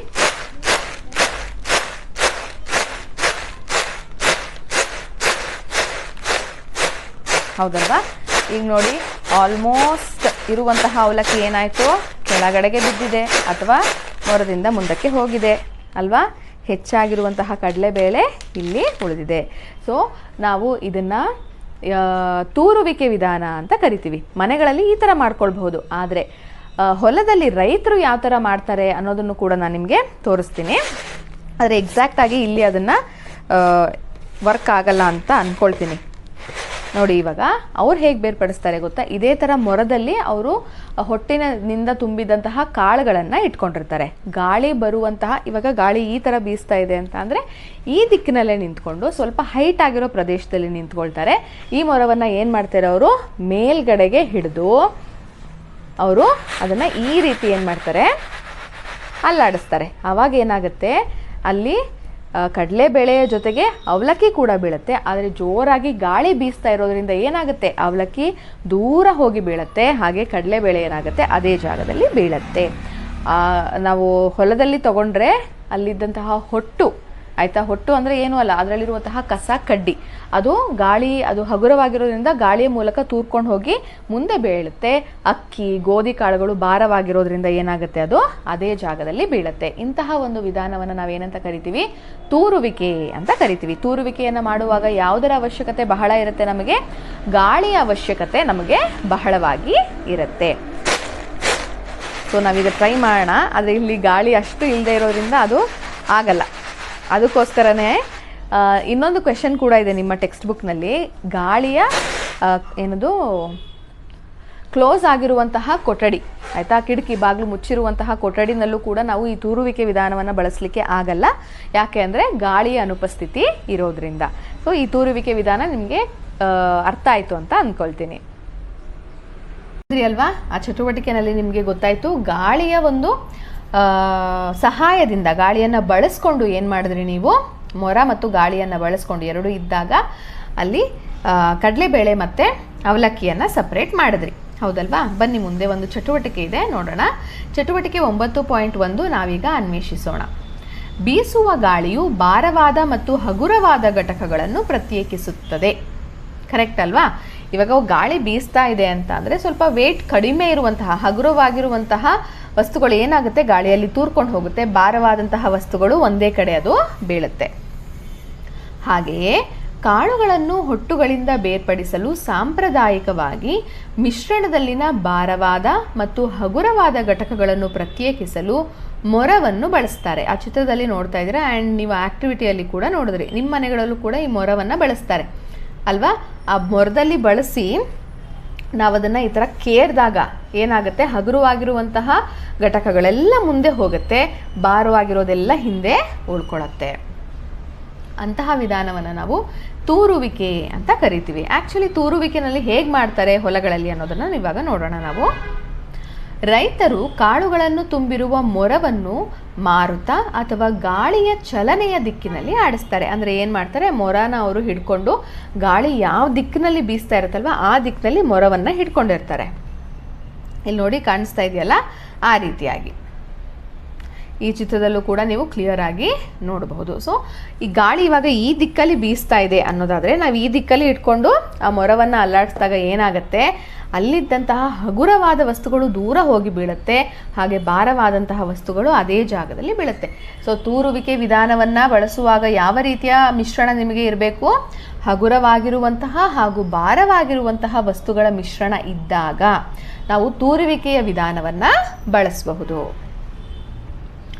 ಬೀಸುವ ಗಾಳಿಯ ಪರಿಣಾಮವಾಗಿ ಗೋಧಿ ಕಾಳು ಮತ್ತು ಹೊಟ್ಟು ಬೇರೆ ಸ್ಥಳದಲ್ಲಿ ಬೀಳುತ್ತೆ. ಹಗುರವಾದ ಹೊಟ್ಟು ದೂರ ಹಾರಿ ಹೋಗಿ ಬೀಳುತ್ತದೆ. ಇದರಿಂದ ಕಾಳು ಮತ್ತು ಹೊಟ್ಟನ್ನು ನಾವು ಸುಲಭವಾಗಿ ಬೇರ್ಪಡಿಸಬಹುದು. ಬೀಸುವ ಗಾಳಿಯ ಮೂಲಕ ಮಿಶ್ರಣದಲ್ಲಿನ ಭಾರವಾದ ಮತ್ತು ಹಗುರವಾದ ಘಟಕಗಳನ್ನು ಬೇರ್ಪಡಿಸುವ ವಿಧಾನವನ್ನು ತೂರುವಿಕೆ ಎನ್ನುವರು. ಇದನ್ನು ನಾವೇನಂತ ಕರಿತೀವಿ, ತೂರುವಿಕೆ ಅಂತ ಕರಿತೀವಿ. ಬೇಡದೇ ಇರುವಂತಹ ವಸ್ತು ಆಕಾರದಲ್ಲಿ ದಪ್ಪದಾಗಿದ್ದು ಬಣ್ಣ ಬೇರೆ ಆಗಿದ್ದು ಸ್ವಲ್ಪ ಪ್ರಮಾಣದಲ್ಲಿದ್ದರೆ ಅದನ್ನು ನಾವು ಬೇರ್ಪಡಿಸೋದಕ್ಕೆ ಯಾವುದನ್ನು ಬಳಸ್ತೀವಿ, ಯಾವ ವಿಧಾನವನ್ನು ಬಳಸ್ತೀವಿ, ಕೈಯಿಂದ ಆರಿಸುವಿಕೆಯನ್ನು ಬಳಸ್ತೀವಿ. ಕಾಳುಗಳನ್ನು ಬೇರ್ಪಡಿಸೋದಕ್ಕೋಸ್ಕರ ಕಂತೆಯಿಂದ ಏನನ್ನು ಬಳಸ್ತೀವಿ, ಬಡಿಯುವಿಕೆ ಬಳಸ್ತೀವಿ. ಬಡಿಯುವಿಕೆಯಿಂದ ಸಿಕ್ಕಂತಹ ಹೊಟ್ಟು ಮತ್ತು ಕಾಳುಗಳನ್ನು ಬೇರ್ಪಡಿಸಲು ನಾವು ತೂರುವಿಕೆ ವಿಧಾನವನ್ನು ಬಳಸ್ತೀವಿ. ಅಲ್ಲಿ ಸಬ್ಸ್ಟೆನ್ಸ್ ವಸ್ತುಗಳು ಹೇಗಿರಬೇಕು, ಒಂದು ಭಾರವಾಗಿದ್ದರೆ ಇನ್ನೊಂದು ಹಗುರವಾಗಿ ಅದು ಇರಬೇಕು. ನೆಕ್ಸ್ಟ್, ಮುಚ್ಚಿದ ಕೋಣೆಯಲ್ಲಿ ಅಕ್ಕಿಯಿಂದ ಹೊಟ್ಟನ್ನು ಬೇರ್ಪಡಿಸಲು ಸಾಧ್ಯವಾಗುವುದಿಲ್ಲ. ಯಾಕೆ ನಾವು ಒಂದು ಕ್ಲೋಸ್ಡ್ ರೂಮಲ್ಲಿ, ಅಂದರೆ ಕಿಟಕಿ ಬಾಗಿಲು ಎಲ್ಲ ಮುಚ್ಚೋಗಿರುತ್ತೆ, ಆ ರೂಮಲ್ಲಿ ಅಕ್ಕಿಯಿಂದ ಹೊಟ್ಟೆನಿಂದ ಅಕ್ಕಿ ವೈಸ್ ವರ್ಸ ಯಾವುದಾದ್ರೂ ಆಗಿರ್ಬೋದು ಬೇರ್ಪಡಿಸೋದಕ್ಕೆ ಸಾಧ್ಯ ಆಗಲ್ಲ. ಯಾಕೆ? ಈಸಿ ಅಲ್ವಾ ಆನ್ಸರು? ಏನಕ್ಕೆ ಹೇಳಿ? ನಿಮಗೆ ಗೊತ್ತಿದೆ, ಈ ತೂರುವಿಕೆ ವಿಧಾನದಿಂದ ನಾವು ಯಾವುದೇ ಒಂದು ಹೊಟ್ಟು ಹಗುರವಾದ ವಸ್ತು, ಅಕ್ಕಿ ಭಾರವಾದ ವಸ್ತು, ಇವೆರಡನ್ನು ನಾವು ಬೇರೆ ಮಾಡಬೇಕು ಅಂತಂದರೆ ತೂರುವಿಕೆ ಬಳಸಬೇಕು. ತೂರುವಿಕೆ ಬಳಸಬೇಕು ಅಂತ ಅಂದರೆ ಅಲ್ಲಿ ಗಾಳಿಯ ಚಲನೆ ಇರಬೇಕು. ಆದರೆ ನೀವು ಕಿಟಕಿ ಬಾಗಿಲುಗಳನ್ನು ಮುಚ್ಚಿದ್ರೆ, ಆಮೇಲೆ ನೀವು ಬಾಯಿಂದ ಕೂಡ ಊದಬಾರ್ದು ಗಾಳಿಯನ್ನು, ಆ ಸಮಯದಲ್ಲಿ ಯಾವುದೇ ಕಾರಣಕ್ಕೂ ಕೂಡ ನೀವು ಹೊಟ್ಟು ಮತ್ತು ಅಕ್ಕಿಯನ್ನು ಬೇರ್ಪಡಿಸೋದಕ್ಕೆ ಸಾಧ್ಯ ಇಲ್ಲ. ನೀವು ಆ ಮೊರವನ್ನು ಮೇಲ್ಎತ್ತಿ ಸ್ಲ್ಯಾಂಟ್ ಮಾಡಿ ಸ್ವಲ್ಪ ಅಲ್ಲಾಡಿಸಿದ್ರೂ ಕೂಡ ಗಾಳಿ ಇಲ್ಲದೆ ಇರೋದ್ರಿಂದ ಹೊಟ್ಟು ಆ ಮಿಶ್ರಣದಿಂದ ಹಾರಿ ಹೋಗಲ್ಲ, ಒಂದೇ ಕಡೆ ಬೀಳುತ್ತೆ. ಸೊ ಆಬ್ವಿಯಸ್ಲಿ ನೀವು ಹೊಟ್ಟು ಮತ್ತು ಅಕ್ಕಿಯನ್ನು ಬೇರ್ಪಡಿಸೋದಕ್ಕೆ ಸಾಧ್ಯ ಆಗೋದಿಲ್ಲ. ಏನಕ್ಕೆ? ಗಾಳಿ ಇಲ್ಲ, ಗಾಳಿಯ ಅನುಪಸ್ಥಿತಿ ಇದೆ ಅಲ್ಲಿ. ಫೈನ್. ಇನ್ನಷ್ಟು ತಿಳಿಯಲು, ತಾಂತ್ರಿಕ ಬೆಳವಣಿಗೆಗಳು ಥ್ರೆಷರ್ ಎಂದು ಕರೆಯಲ್ಪಡುವ ಒಕ್ಕಲು ಯಂತ್ರಗಳ ಅಭಿವೃದ್ಧಿಗೆ ಕಾರಣವಾಗಿದೆ. ಇದು ಥ್ರೆಷರ್ ಅಂತ ಕರಿತೀವಿ ನಾವು ಈ ಒಂದು ಮೆಷಿನನ್ನು. ಈ ಯಂತ್ರಗಳನ್ನು ಕಾಂಡಗಳು ಮತ್ತು ಸಿಪ್ಪೆಯಿಂದ ಧಾನ್ಯಗಳನ್ನು ಬೇರ್ಪಡಿಸಲು ಬಳಸುತ್ತಾರೆ. ಅಂದರೆ ಈ ಥ್ರೆಷರ್ನಲ್ಲಿ ನಾವು ಒಕ್ಕಣೆ ಕೂಡ ಮಾಡಬಹುದು. ಒಕ್ಕಣೆ ಅಂದರೆ ಏನು? ಬಡಿಯುವಿಕೆ ಮಾಡ್ತೀವಲ್ವಾ, ಕಾಳುಗಳನ್ನು ಬೇರ್ಪಡಿಸಿ ಹೊಟ್ಟಿನಿಂದ ಕೂಡ ಕಾಳುಗಳನ್ನು ಬೇರ್ಪಡಿಸಿ ತೂರುವಿಕೆ ವಿಧಾನ, ಈ ಎರಡನ್ನೂ ಕೂಡ ಒಕ್ಕಣೆ ಮತ್ತು ತೂರುವಿಕೆ ಎರಡೂ ವಿಧಾನವನ್ನು ಈ ಥ್ರೆಷರ್ ಎಂಬ ಒಂದೇ ಒಂದು ಯಂತ್ರ ಅಥವಾ ಮೆಷಿನ್ನು ಮಾಡುತ್ತೆ. ಅವು ಒಕ್ಕಣೆ ಮತ್ತು ತೂರುವಿಕೆ ಎರಡೂ ಕಾರ್ಯಗಳನ್ನು ಏಕಕಾಲದಲ್ಲಿ ನಿರ್ವಹಿಸುತ್ತವೆ. ಗೋಧಿ ಹಿಟ್ಟಿನಲ್ಲಿ ಇರಬಹುದಾದಂತಹ ತೌಡನ್ನು ತೆಗೆಯುವುದು ಹೇಗೆ? ಸೊ ನಿಮ್ಗೆ ಇವಾಗ ಕೈಯಿಂದ ಆರಿಸುವಿಕೆ ಗೊತ್ತಾಯಿತು, ಬಡಿಯುವಿಕೆ ಗೊತ್ತಾಯಿತು, ತೂರುವಿಕೆ ಗೊತ್ತಾಯಿತು. ಇವಾಗ ನಾನು ನಿಮಗೆ ಯಾವುದೋ ಒಂದು ಹಿಟ್ಟನ್ನು ಕೊಡ್ತೀನಿ, ಅದರಲ್ಲಿ ಇರಬಹುದಾದಂತಹ ಸಣ್ಣ ಸಣ್ಣ ದಪ್ಪದಾದ ಕಣಗಳನ್ನು ನೀವು ಹೇಗೆ ತೆಗಿತೀರಾ ಅನ್ನೋದನ್ನು ಇಲ್ಲಿ ಕೇಳಿದ್ದಾರೆ. ನಿಮ್ಮ ಮನೆಯಲ್ಲಿ ಯೂಶಲಿ ಇದನ್ನು ಮಾಡ್ತೀರಾ. ಜರಡಿಯ ರಂಧ್ರಗಳ ಮೂಲಕ ಸೂಕ್ಷ್ಮವಾದ ಹಿಟ್ಟಿನ ಕಣಗಳು ಹಾದು ಹೋಗಲು ಜರಡಿ ಹಿಡಿಯುವಿಕೆಯು ಅನುವು ಮಾಡಿಕೊಡುತ್ತದೆ. ಹೌದಲ್ವಾ? ಈ ರೀತಿ ನೋಡಿ, ಅದು ಜರಡಿ ಹಿಡಿಯುವಿಕೆ ಅಂತ ಕರಿತೀವಿ. ಆಯಿತಾ? ಅದರಿಂದ ನಾವು ಏನು ಮಾಡಬಹುದು, ಹಿಟ್ಟಿನ ಕಣದಲ್ಲಿರುವಂತಹ ದಪ್ಪ ಕಣಗಳನ್ನು ಅಥವಾ ದಪ್ಪದಂತಹ ತೌಡನ್ನು ತೆಗೆಯೋದಕ್ಕೆ ಅದು ಹೆಲ್ಪ್ ಮಾಡುತ್ತೆ. ಹಾಗಿದ್ರೆ ಬನ್ನಿ, ಹೇಗೆ ಈ ಜರಡಿ ಹಿಡಿಯುವಿಕೆ ವಿಧಾನವನ್ನು ಬಳಸ್ಬೋದು ಅಂತ ನೋಡ್ಕೊಂಬರೋಣ. ಜರಡಿ ಹಿಡಿಯುವಿಕೆ ಅಂದರೆ ಏನು ಅಂತ ನೀವು ಆಲ್ರೆಡಿ ಥಿಯರಿನಲ್ಲಿ ತಿಳ್ಕೊಂಡ್ರಿ. ಇವಾಗ ಅದನ್ನು ನಾವು ಆ್ಯಕ್ಟಿವಿಟಿ ಮೂಲಕ ನೋಡೋಣ. ಇದನ್ನ ನೀವೆಲ್ಲರೂ ನೋಡಿರ್ತೀರಾ, ನಿಮ್ಮ ಮನೆಯಲ್ಲಿ ಯೂಸ್ ಮಾಡ್ತೀರಾ ಜರಡಿ. ಸೊ ಇದರಲ್ಲಿರುವಂಥದ್ದು ಜರಡಿಯ ಪ್ಲೇಟ್, ಸರಿನಾ? ನಾನು ಇಲ್ಲಿ ಹಿಟ್ಟನ್ನು ತಗೊಂಡಿದ್ದೀನಿ. ಇದನ್ನ ನಾವೇನು ಮಾಡಬೇಕು, ಜರಡಿಗೆ ಹಾಕ್ಕೊಂಡು ಜಸ್ಟ್ ಅದನ್ನು ಜರಡಿ ಮಾಡಿದಾಗ ಅದರಲ್ಲಿ, ಸರಿನಾ, ಆ ಹಿಟ್ಟಲ್ಲಿ ಉಳಿದಂತಹ ದಪ್ಪ ಕಣಗಳು ನೋಡಿ, ಇದಕ್ಕೆ ಕಂಪೇರ್ ಮಾಡಿದ್ರೆ ಇಲ್ಲಿರುವಂತಹ ಕಣಗಳು ದಪ್ಪದಾಗಿದೆ. ಅಂದರೆ ಈ ಒಂದು ಪ್ಲೇಟ್ನ ಮುಖಾಂತರ, ಜರಡಿಯ ಮುಖಾಂತರ ಅದು ಕೆಳಗಡೆಗೆ ಹೋಗಲ್ಲ. ಇದನ್ನು ನಾವು ತೌಡು ಅಂತ ಕರಿತೀವಿ. ಸೊ ನೀವು ಈಸಿಯಾಗಿ ಏನು ಮಾಡಿದ್ರಿ, ಹಿಟ್ಟು ಮತ್ತು ತೌಡನ್ನು ಬೇರ್ಪಡಿಸಿದ್ರಿ. ಹೇಗೆ ಬೇರ್ಪಡಿಸಿದ್ರಿ? ಅದರ ರಂಧ್ರ, ಈ ಜರಡಿಯಲ್ಲಿರುವಂತಹ ರಂಧ್ರಗಳು ಹಿಟ್ಟಿನ ಒಂದು ಸೈಜ್ಗಿಂತ ದಪ್ಪ ಇತ್ತು. ಸೊ ಅದೇನೋ ಪಾಸ್ ಆಯಿತು. ಆದರೆ ಈ ತೌಡಿನ ಒಂದು ಉಳಿದಿರುತ್ತಲ್ವ, ಸಣ್ಣ ಸಣ್ಣ ಕಳ್ಳಾಗಿರಲಿ ಅಥವಾ ಬೇರೆ ಯಾವುದೋ ಒಂದು ಪದಾರ್ಥ ಆಗಿರಲಿ, ಅದು ಹೇಗಿರುತ್ತೆ, ಈ ಜರಡಿಯ ರಂಧ್ರಕ್ಕಿಂತ ದೊಡ್ಡದಾಗಿರೋದ್ರಿಂದ ಅದು ಜರಡಿಯ ಮೂಲಕ ಪಾಸ್ ಆಗಲಿಲ್ಲ. ಸೊ ಸೈಜ್ನ ಡಿಫ್ರೆನ್ಸ್, ಗಾತ್ರದಲ್ಲಿ ವ್ಯತ್ಯಾಸ ಇದ್ದಾಗ ನಾವು ಈ ಜರಡು ಹಿಡಿಯುವಿಕೆ ವಿಧಾನವನ್ನು ಸುಲಭವಾಗಿ ಬಳಸಬಹುದು. ಹಾಗೆ ನಾವು ನೋಡ್ತಾ ಹೋದರೆ ಈ ಜರಡಿ ಪ್ಲೇಟ್ನಲ್ಲಿ ಇರುವಂತಹ ರಂಧ್ರಗಳು ಬೇರೆ ಬೇರೆ ಥರ ಇರುತ್ತಾ ಅಥವಾ ಒಂದೇ ಥರ ಇರುತ್ತಾ ಅನ್ನೋದನ್ನು ನಾವೀಗ ನೋಡಬೇಕು. ನೋಡಿ, ಇದು ನಾನು ಬಳಸಿದಂತಹ ಜರಡಿಯ ತಟ್ಟೆ. ಹಾಗೆ ಇದನ್ನು ಕೂಡ ನೀವು ನೋಡಬಹುದು. ಇಲ್ಲಿ ನಾನು ಎರಡನ್ನು ತೋರಿಸ್ತಾ ಇದ್ದೀನಿ. ಈ ರಂಧ್ರಗಳಲ್ಲಿ ಯಾವುದೇ ಒಂದು ಡಿಫ್ರೆನ್ಸನ್ನು ನೀವು ನೋಡ್ತಾ ಇದ್ದೀರಾ? ಯಾವುದಾದ್ರು ವ್ಯತ್ಯಾಸ ಕಾಣಿಸ್ತಾ ಇದೆಯಾ? ಹೌದಲ್ವಾ? ಈ ತಟ್ಟೆಯಲ್ಲಿರುವಂತಹ ರಂಧ್ರಗಳು ಹೇಗಿದೆ, ಸ್ವಲ್ಪ ದೊಡ್ಡದಾಗಿದೆ ವೆನ್ ಕಂಪೇರ್ ಟು ದಿಸ್. ಇದಕ್ಕೆ ಕಂಪೇರ್ ಮಾಡಿದ್ರೆ ಇಲ್ಲಿರುವಂತಹ ರಂಧ್ರಗಳು ಏನಾಗಿದೆ, ಈ ತಟ್ಟೆಯದು ದೊಡ್ಡದಾಗಿದೆ. ಸೊ ತುಂಬ ಸಣ್ಣದಾಗಿರುವಂತಹ ಹಿಟ್ಟನ್ನು ನೀವು ಜರಡಿ ಮಾಡಬೇಕು ಅನ್ನೋದಾದಾಗ ಈ ಪ್ಲೇಟನ್ನು ನೀವು ಬಳಸಬೇಕು. ಸ್ವಲ್ಪ ದೊಡ್ಡದು ಇರುವಂತಹ ಒಂದು ವಸ್ತುವನ್ನು ನೀವು ಜರಡಿ ಹಿಡಿತಾ ಇದ್ದೀರಾ ಅಂದಾಗ ನಾವು ಈ ಒಂದು ತಟ್ಟೆಯನ್ನು ಬಳಸ್ಬೋದು. ಸೊ ನೀವು ಯಾವ ವಸ್ತುವನ್ನು ಬೇರ್ಪಡಿಸಬೇಕು ಅನ್ನೋದರ ಮೇಲೆ ಯಾವ ಸೈಜ್ ಅಥವಾ ಗಾತ್ರದ ಒಂದು ತಟ್ಟೆಯನ್ನು ಬಳಸಬೇಕು ಅನ್ನೋದನ್ನು ನೀವು ಡಿಸೈಡ್ ಮಾಡ್ಕೋಬಹುದು. ಆಮೇಲೆ ಈ ಪ್ರಾಸೆಸ್ಸನ್ನು, ಈ ಒಂದು ವಿಧಾನದ ಬೇರ್ಪಡಿಸುವಿಕೆಯನ್ನು ನಾವೇನಂತ ಕರಿತೀವಿ, ಜರಡಿ ಹಿಡಿಯುವಿಕೆ ಅಂತ ಕರಿತೀವಿ. ನೋಡಿದ್ರಲ್ವಾ, ಜರಡಿ ಹಿಡಿಯುವಿಕೆ ವಿಧಾನದಿಂದ ನಾವು ಸಣ್ಣ ಸಣ್ಣ ಕಣಗಳ ಹಿಟ್ಟು ಮತ್ತು ದಪ್ಪದಾದ ತೌಡನ್ನು ಬೇರ್ಪಡಿಸಬಹುದು ಅಂತ. ಹಾಗೆ ಮುಂದೆ ನೋಡ್ತಾ ಹೋದರೆ ದೊಡ್ಡ ಕಣಗಳಾದ ತೌಡು ಮತ್ತು ಸಣ್ಣ ಕಲ್ಲುಗಳು ಜರಡಿಯಲ್ಲಿ ಉಳಿಯುತ್ತವೆ. ಹೌದಲ್ವಾ? ಆಕ್ಟಿವಿಟಿನಲ್ಲಿ ನೀವು ನೋಡಿದ್ರಿ, ಸ್ವಲ್ಪ ದಪ್ಪದಾಗಿರೋದು ಏನು ಮಾಡ್ತು, ಆ ಒಂದು ಜರಡಿಯ ತಟ್ಟೆಯಲ್ಲಿ ಉಳ್ಕೊಳ್ತು, ಹಿಟ್ಟೇನು ಮಾಡ್ತು, ಕೆಳಗಡೆಗೆ ಜಾರಿ ಹೋಯಿತು. ಒಂದು ಜರಡಿಯನ್ನು ಸೂಕ್ಷ್ಮವಾಗಿ ಗಮನಿಸಿ, ಜರಡಿಯ ಎಲ್ಲ ರಂಧ್ರಗಳು ಒಂದೇ ಗಾತ್ರದಲ್ಲಿವೆಯೇ? ನೀವು ಜರಡಿಯನ್ನು ಯೂಸ್ ಮಾಡಿದ್ರಿ ಅಲ್ವಾ, ಅದರಲ್ಲಿ ಆ ಪ್ಲೇಟಲ್ಲಿದ್ದಂತಹ ರಂಧ್ರಗಳು ಸೇಮ್ ಇದ್ವಾ? ಇಲ್ಲ. ಹೌದಲ್ವಾ? ಅಂದರೆ ಒಂದು ತಟ್ಟೆಯಲ್ಲಿದ್ದಂತಹ ರಂಧ್ರಗಳು ಸೇಮ್ ಇತ್ತು, ಆದರೆ ಇನ್ನೊಂದರಲ್ಲಿ ಏನಿತ್ತು, ಬೇರೆ ರೀತಿಯಲ್ಲಿ ಇತ್ತು. ಜರಡಿಯ ರಂಧ್ರಗಳು ಪದಾರ್ಥಗಳಿಗಿಂತ ದೊಡ್ಡದಾಗಿದ್ದರೆ ಜರಡಿ ಕೆಲಸ ಮಾಡುತ್ತದೆಯೇ? ಅಂದರೆ ಆ ಜರಡಿ ಆಯಿತಾ, ಜರಡಿಯಲ್ಲಿನ ರಂಧ್ರಗಳು ದೊಡ್ಡದಾಗಿದ್ದು ಪದಾರ್ಥಗಳೇನಾದ್ರೂ ಸಣ್ಣ ಇದ್ದರೆ ಅಥವಾ ಆ ಜರಡಿಯಲ್ಲಿ ಅಕಸ್ಮಾತ್ ಏನಾದರೂ ಜರಡಿಯ ರಂಧ್ರದ ಗಾತ್ರಕ್ಕಿಂತ ಪದಾರ್ಥಗಳು ದೊಡ್ಡದಾಗಿದ್ದರೆ ಆ ಜರಡಿ ಕೆಲಸ ಮಾಡುತ್ತಾ? ನಾವು ಇದಕ್ಕೂ ಕೂಡ ಆನ್ಸರ್ ತಿಳ್ಕೊಬೇಕಲ್ವಾ? ಬನ್ನಿ ಆ ಆಕ್ಟಿವಿಟಿಯನ್ನು ಮಾಡಿ ನೋಡೋಣ. ಜರಡಿ ಹಿಡಿಯುವಿಕೆಯನ್ನು ಹಿಟ್ಟು ಸಣ್ಣದಾಗಿದ್ದರೆ ಆಮೇಲೆ ಯಾವ ಪ್ಲೇಟ್ ಬಳಸ್ತೀರಾ ಅನ್ನೋದ್ರ ಮೇಲೆ ಆರಾಮಾಗಿ ಮಾಡಬಹುದು ಅನ್ನೋದನ್ನು ನೀವು ತಿಳ್ಕೊಂಡ್ರಿ. ಈ ಒಂದು ಜರಡಿಯ ರಂಧ್ರಕ್ಕಿಂತ ದೊಡ್ಡದಾಗಿರುವಂತಹ ವಸ್ತುವನ್ನು ನೀವು ಜರಡಿ ಮಾಡಲಿಕ್ಕೆ ಹಾಕಿದ್ರೆ ಅದನ್ನು ಜರಡಿ ಆಗತ್ತಾ ಅಂತ ಇಲ್ಲಿ ಒಂದು ಕ್ವೆಶನ್ ಇದೆ. ಆಬ್ವಿಯಸ್ಲಿ ಆಗಲ್ಲ. ಇಲ್ಲಿ ನೋಡಿ, ನಾನು ಎಷ್ಟೇ ಇಲ್ಲಿ ಜರಡಿ ಮಾಡೋದಕ್ಕೆ ಪ್ರಯತ್ನ ಪಟ್ಟರೂ ಕೂಡ ಏನಾಗ್ತಾ ಇಲ್ಲ, ಇಲ್ಲಿ ಜರಡಿ ಆಗ್ತಿಲ್ಲ. ಏನಕ್ಕೆ ಅಂತ ಅಂದರೆ ಇದರಲ್ಲಿ ಇರುವಂತಹ ಕಣಗಳು ಜರಡಿಯ ರಂಧ್ರಕ್ಕಿಂತ ಏನಾಗಿದೆ, ದೊಡ್ಡದಿದೆ ಅಲ್ವಾ? ದೊಡ್ಡದಿರೋದ್ರಿಂದ ಇಲ್ಲಿ ಜರಡಿ ಬಳಕೆ ಆಗ್ತಾ ಇಲ್ಲ. ಸೊ ಎಂತಹ ಮಿಶ್ರಣವನ್ನು ನೀವು ಜರಡಿ ಹಿಡಿಯುವಿಕೆ ವಿಧಾನದಿಂದ ಬೇರ್ಪಡಿಸಬಹುದು ಅಂತ ಅಂದರೆ, ಎರಡು ವಸ್ತುಗಳಲ್ಲಿ ಒಂದು ವಸ್ತು ಸಣ್ಣ ಗಾತ್ರದಲ್ಲಿದ್ದು ಇನ್ನೊಂದು ವಸ್ತು ಹೆಚ್ಚಿನ ದೊಡ್ಡ ಗಾತ್ರದಲ್ಲಿದ್ದಾಗ ಮಾತ್ರ ಅದನ್ನು ಬಳಸಬಹುದು. ಆ ಒಂದು ಜರಡಿಯ ರಂಧ್ರಕ್ಕಿಂತ ದೊಡ್ಡದಿರುವ ಎರಡು ವಸ್ತುಗಳನ್ನು ಹಾಕಿ ನೀವು ಜರಡಿ ಮಾಡ್ತೀರಾ ಅಂತ ಅಂದರೆ ಜರಡಿ ಹಿಡಿಯುವಿಕೆ ವಿಧಾನವನ್ನು ನೀವು ಬಳಸಲಿಕ್ಕೆ ಸಾಧ್ಯ ಆಗೋದಿಲ್ಲ. ನೋಡಿದ್ರಲ್ವಾ, ಆ ಜರಡಿಯ ತಟ್ಟೆಯಲ್ಲಿದ್ದಂತಹ ಒಂದು ಜರಡಿ ತಟ್ಟೆಯಲ್ಲಿದ್ದಂತಹ ರಂಧ್ರಗಳು ಸೇಮ್ ಸೈಜ್ ಇರುತ್ತೆ, ಆದರೆ ಬೇರೆ ಬೇರೆ ತಟ್ಟೆಯಲ್ಲಿ ಬೇರೆ ಬೇರೆ ರೀತಿಯ ಸೈಜ್ನ ರಂಧ್ರಗಳು ಅಲ್ಲಿ ಇರುತ್ತೆ. ಅಕಸ್ಮಾತ್ ಏನಾದ್ರೂ ಪದಾರ್ಥಗಳು ಜರಡಿಗಿಂತ ದೊಡ್ಡದಾಗಿದ್ರೆ ಜರಡಿ ಕೆಲಸ ಮಾಡಲ್ಲ, ಅಥವಾ ಪದಾರ್ಥಕ್ಕಿಂತ ಜರಡಿಯ ರಂಧ್ರಗಳು ದೊಡ್ಡದಿದ್ರೂ ಕೂಡ ಅದೇನು ಮಾಡಲ್ಲ, ಕೆಲಸ ಮಾಡಲ್ಲ. ಜರಡಿಯ ಮೂಲಕ ಹಾದು ಹೋಗುವ ಕಣಗಳು ಮತ್ತು ಜರಡಿಯಲ್ಲಿ ಉಳಿಯುವ ಕಣಗಳ ನಡುವೆ ಗಾತ್ರದಲ್ಲಿ ಏನಾದರೂ ವ್ಯತ್ಯಾಸವಿದೆಯೇ? ಇತ್ತು. ಹೌದಲ್ವಾ? ಘನ ಮಿಶ್ರಣದ ಘಟಕಗಳು ವಿಭಿನ್ನ ಗಾತ್ರಗಳನ್ನು ಹೊಂದಿರುವಾಗ ಜರಡಿ ಆಡಿಸಿ ಅವುಗಳನ್ನು ಬೇರ್ಪಡಿಸಲಾಗುತ್ತೆ. ಅಂದರೆ ಒಂದು ಸಣ್ಣದಾಗಿರಬೇಕು, ಇನ್ನೊಂದು ಏನಾಗಿರಬೇಕು, ಸ್ವಲ್ಪ ದಪ್ಪ ಇರಬೇಕು ಕಣ. ಆವಾಗ ಮಾತ್ರ ಈ ಒಂದು ಜರಡಿ ಹಿಡಿಯುವಿಕೆಯ ವಿಧಾನವನ್ನು ನಾವು ಬಳಸಬಹುದು. ಕಟ್ಟಡ ನಿರ್ಮಾಣ ಸ್ಥಳಗಳಲ್ಲಿ ಮರಳಿನಿಂದ ಬೆಳಚು ಕಲ್ಲುಗಳು ಮತ್ತು ಕಲ್ಲುಗಳನ್ನು ಬೇರ್ಪಡಿಸಲು ದೊಡ್ಡ ಜರಡಿಯನ್ನು ಬಳಸುವುದನ್ನು ನೀವು ಎಂದಾದರೂ ಗಮನಿಸಿದ್ದೀರಾ? ಚಿತ್ರದಲ್ಲಿ ಕಾಣಿಸ್ತಾ ಇದೆ ನೋಡಿ, ಆ ಥರ ಜರಡಿ ಇಟ್ಕೊಂಡು ಮರಳಿನಲ್ಲಿರುವಂತಹ ದೊಡ್ಡ ದೊಡ್ಡ ಕಲ್ಲುಗಳನ್ನು ಏನು ಮಾಡ್ತಾರೆ, ಅವರು ಬೇರ್ಪಡಿಸ್ತಾರೆ. ಹಾಗಿದ್ರೆ ಸಾಮಾನ್ಯ ಉಪ್ಪನ್ನು ಎಲ್ಲಿಂದ ಪಡೆಯಲಾಗುತ್ತದೆ?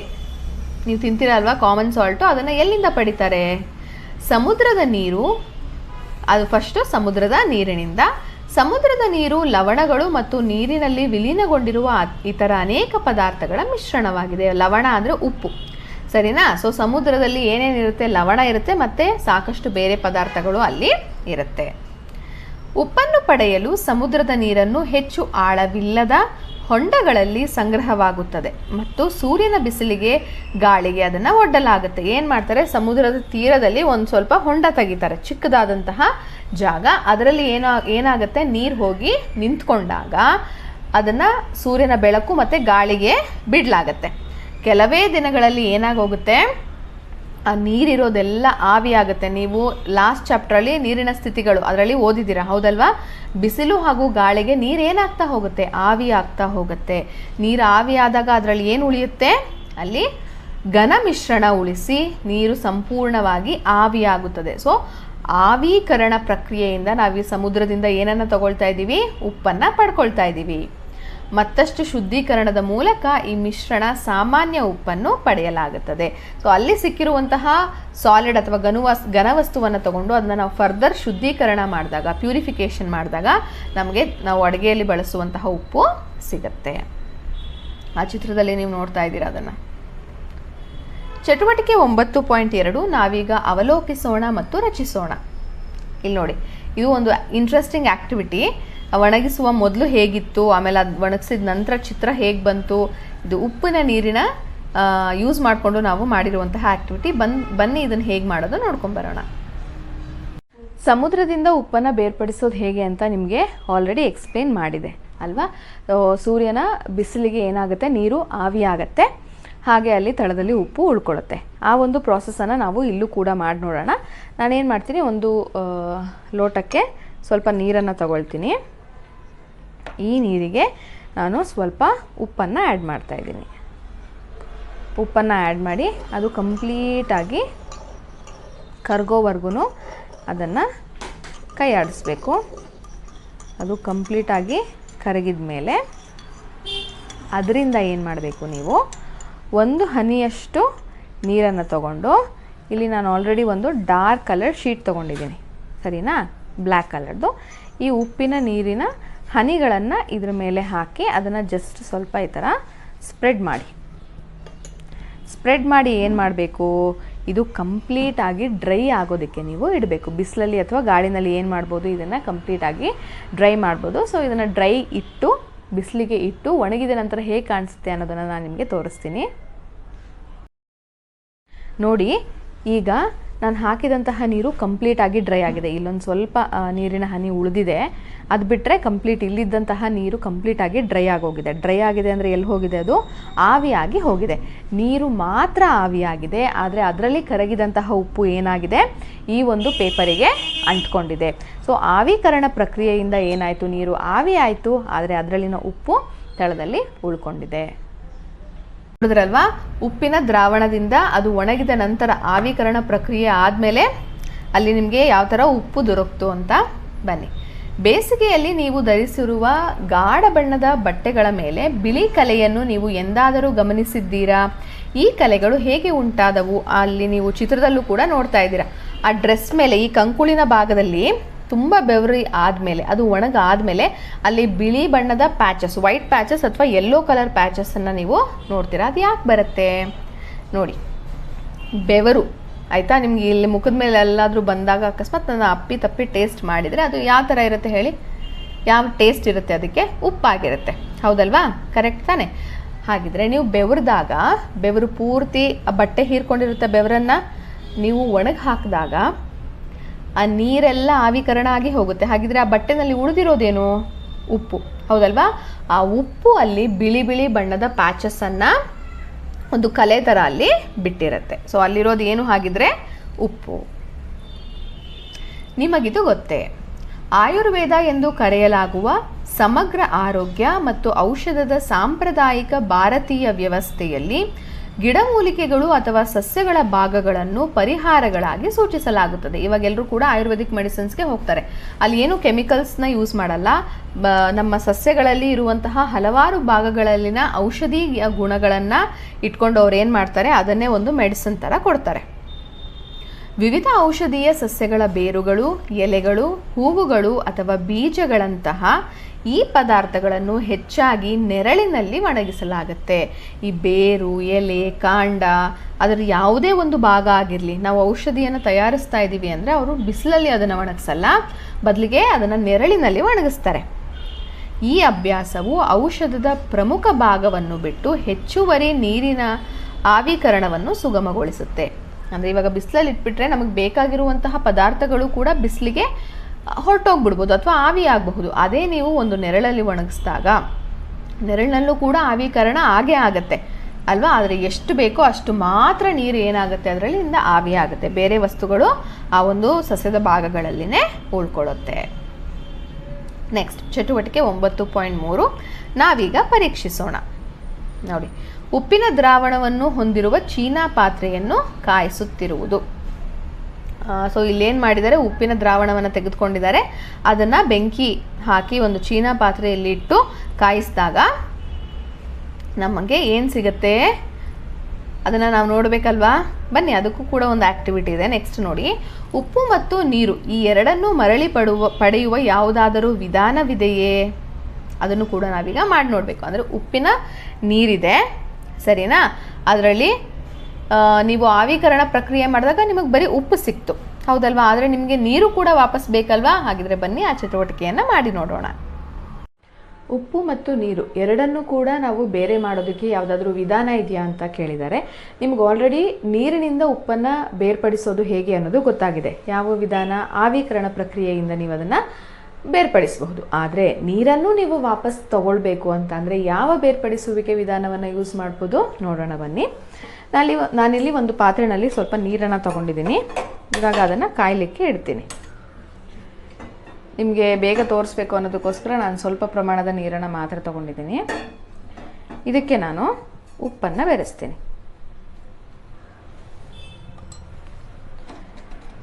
ಈಗ ಉಪ್ಪು ಸಂಪೂರ್ಣವಾಗಿ ಕರಗಿ ನೀರು ಕೂಡ ಸಂಪೂರ್ಣವಾಗಿ ಆವಿಯಾಗೋವರೆಗೂ ಕೂಡ ಇದನ್ನು ನಾವು ಕಾಯಿಸಬೇಕು.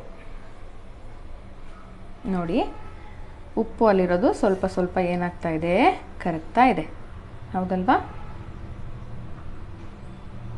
ನೋಡಿ, ಈಗ ಸಂಪೂರ್ಣವಾಗಿ ಉಪ್ಪು ಕರಗಿ ಹೋಯಿತು. ಎಲ್ಲಿ ಹೋಯಿತು ಉಪ್ಪು? ನೀರಿನೊಳಗಡೆ ಅದು ಬೆರ್ತಿದೆ. ನೀವೀಗ ನೋಡ್ಬೋದು ಇಲ್ಲಿ ಹೊಗೆ ಬರೋದಕ್ಕೆ ಸ್ಟಾರ್ಟ್ ಆಗುತ್ತೆ. ನಾನೇನು ಮಾಡ್ತೀನಿ ಆವಾಗ, ಇದು ತಟ್ಟೆ, ಇಲ್ಲಿ ನೋಡಿ ಯಾವುದೇ ತರಹದ ನೀರಿನ ಹನಿ ಇಲ್ಲ. ಇದನ್ನೇನು ಮಾಡ್ತೀನಿ, ಈ ಒಂದು ನೀರು ಎಲ್ಲಿಂದ ಬರ್ತಾ ಇದೆ ಅಲ್ವಾ ಹೊಗೆ, ಅದರ ಮೇಲೆ ಈ ತಟ್ಟೆಯನ್ನು ಇಟ್ಕೊಳ್ತೀನಿ. ಎಲ್ಲಿವರೆಗೂ ಇಟ್ಕೊಳ್ಬೇಕು ಅಂತ ಅಂದರೆ ಅಲ್ಲಿರುವಂತಹ ನೀರು ಸಂಪೂರ್ಣವಾಗಿ ಪೂರ್ತಿ ಆವಿ ಆಗೋವರೆಗೂ ಕೂಡ ನೀವು ಈ ಥರ ಇದನ್ನು ಇಟ್ಕೊಳ್ಬೇಕು. ನೋಡಿ, ನೀವು ನೋಡ್ತಾ ಇದ್ದೀರಾ, ಇಲ್ಲಿ ನೋಡಿ ನಾನು ಇಡುವಾಗ ಒಂದು ಚೂರು ಕೂಡ ನೀರು ಇದರಲ್ಲಿ ಇರಲಿಲ್ಲ, ಆದರೆ ಇಲ್ಲಿ ನೀರು ಇವಾಗ ಡೆಪಾಸಿಟ್ ಆಗಿದೆ.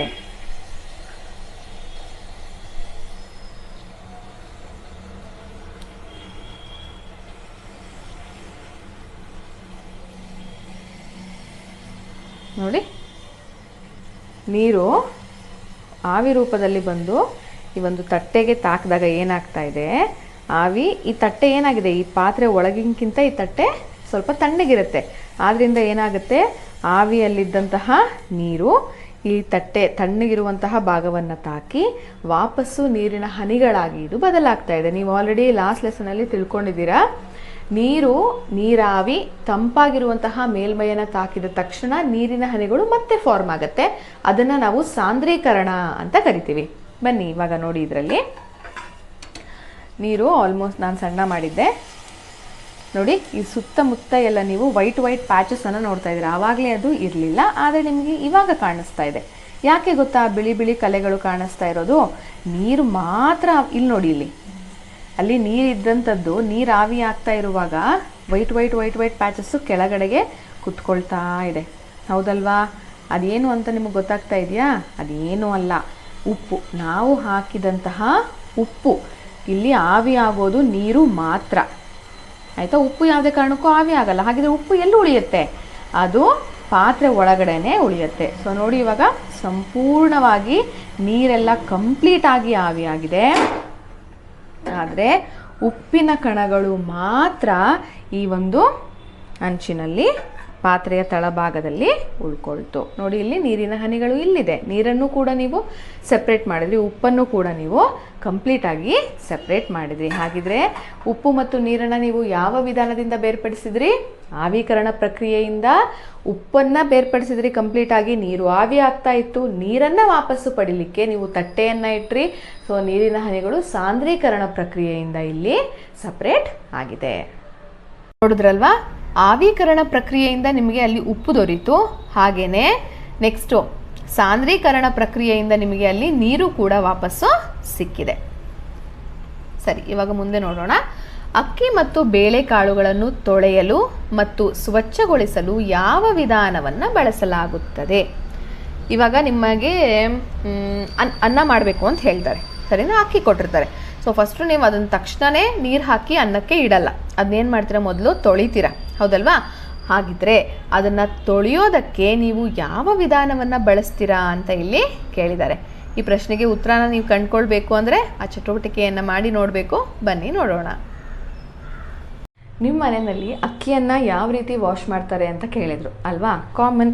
ನಾನಿಲ್ಲಿ ಸ್ವಲ್ಪ ಅಕ್ಕಿ ತೊಗೊಂಡಿದ್ದೀನಿ ಅಷ್ಟೇ. ಸೊ ಅಕ್ಕಿಯನ್ನು ತೊಗೊಳ್ತೀರಾ, ಅದಕ್ಕೆ ಏನು ಮಾಡ್ತೀರಾ? ಸ್ವಲ್ಪ ನೀರನ್ನು ಹಾಕ್ಕೊಳ್ತೀರಾ. ನೆಕ್ಸ್ಟು ಅದನ್ನ ನೀಟಾಗಿ ಹೀಗೆ ಇಟ್ಟು ಏನು ಮಾಡ್ತೀರಾ? ಮಿಕ್ಸ್ ಮಾಡ್ತೀರಾ, because you are washing the rice. ಆಮೇಲೆ ಏನು ಮಾಡ್ತೀರಾ? ಅದನ್ನು ಸ್ವಲ್ಪ ಹೊತ್ತು ಇಡ್ತೀರಾ. Can U C? ಇಲ್ಲಿ ಮೇಲ್ಗಡೆ ನೀರಿದೆ, ಆದರೆ ಅಕ್ಕಿ ಏನಾಗೋಯ್ತು? ಕೆಳಗಡೆ ಹೋಗಿ ಸೆಟಲ್ ಆಗಿದೆ. ನಾನಿವಾಗ ಏನು ಮಾಡ್ತೀರಾ? ವಾಶ್ ಮಾಡುವಾಗ ಈ ನೀರನ್ನು ಚೆಲ್ತೀರಾ ಅಲ್ವಾ? ಒಂದೇ ಸತಿ ಚೆಲ್ಬಿಡ್ತೀರಾ? ಇಲ್ಲ.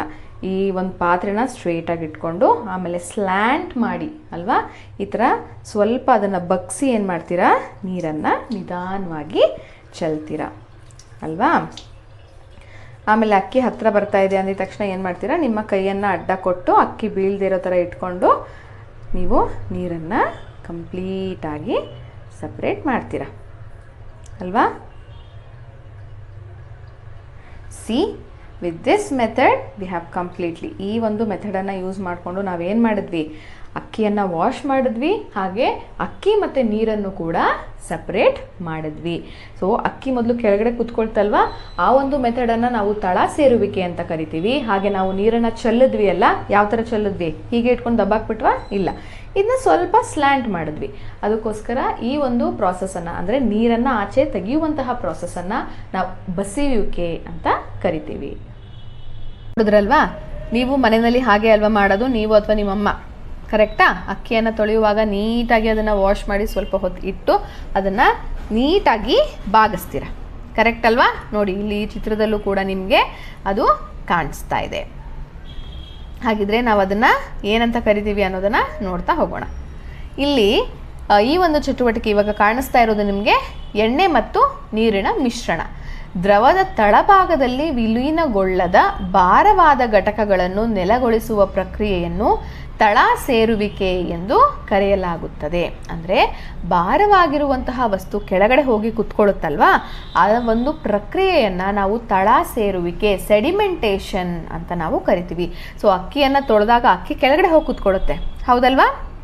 ಸೊ ಅದು ಯಾವ ವಿಧಾನ? ತಳ ಸೇರುವಿಕೆ ಅಂತ ನಾವು ಅದನ್ನು ಕರಿತೀವಿ.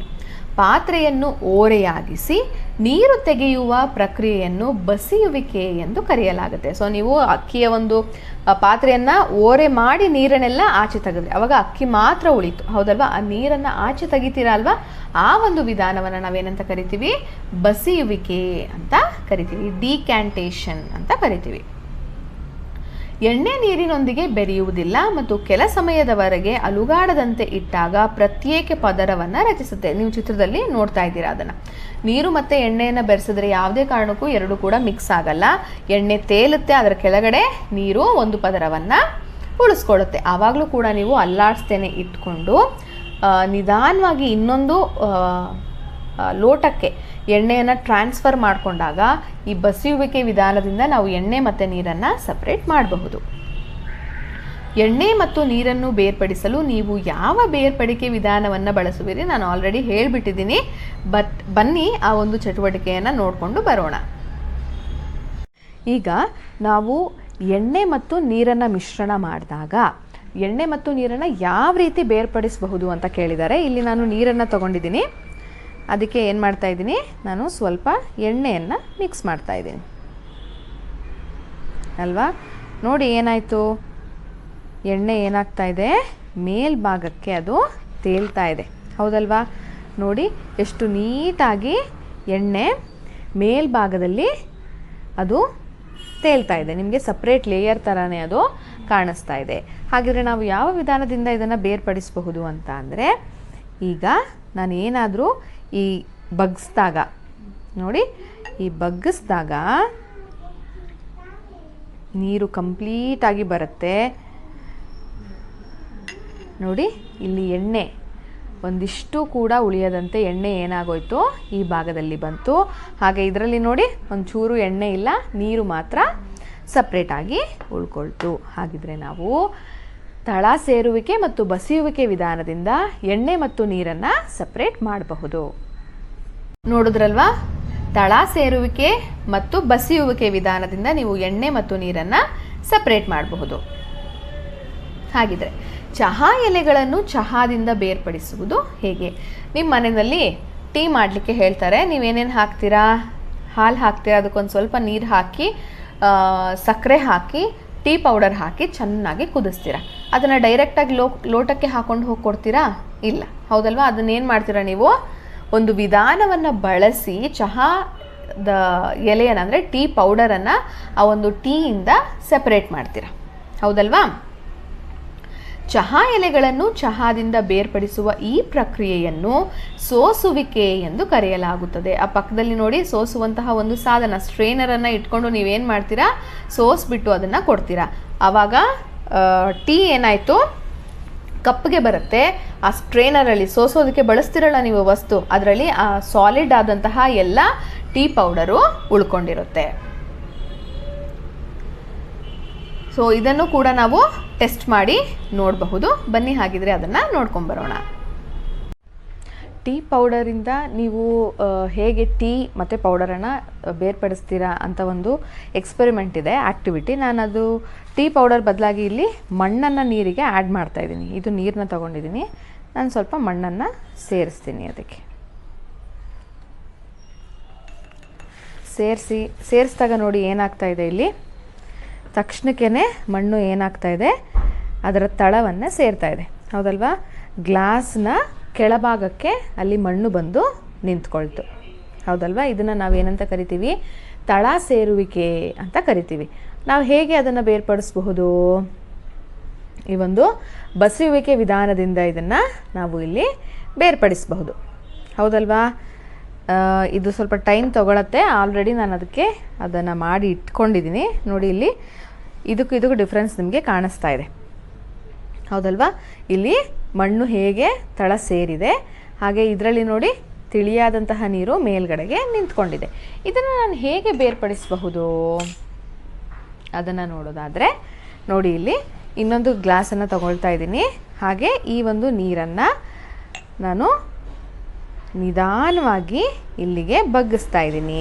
ನೋಡಿ ಈ ಪ್ರಾಸೆಸ್ಸನ್ನು ತಳ ಸೇರುವಿಕೆ ಆಗಿದೆ. ಈ ನೀರನ್ನು ಸಪ್ರೇಟ್ ಮಾಡಲಿಕ್ಕೆ ನಾನು ಏನು ಮಾಡ್ತಾ ಇದ್ದೀನಿ, ಅದನ್ನು ಸ್ವಲ್ಪದಾಗಿ ಈ ಕಡೆ ಬಗ್ಗಿಸ್ತಾ ಇದ್ದೀನಿ. ನೋಡಿ ಏನಾಯಿತು, ತಿಳಿಯಾದಂತಹ ನೀರು ಇಲ್ಲಿ ನಾವು ಸಪ್ರೇಟಾಗಿ ತಗೊಂಡಿದ್ದೀವಿ.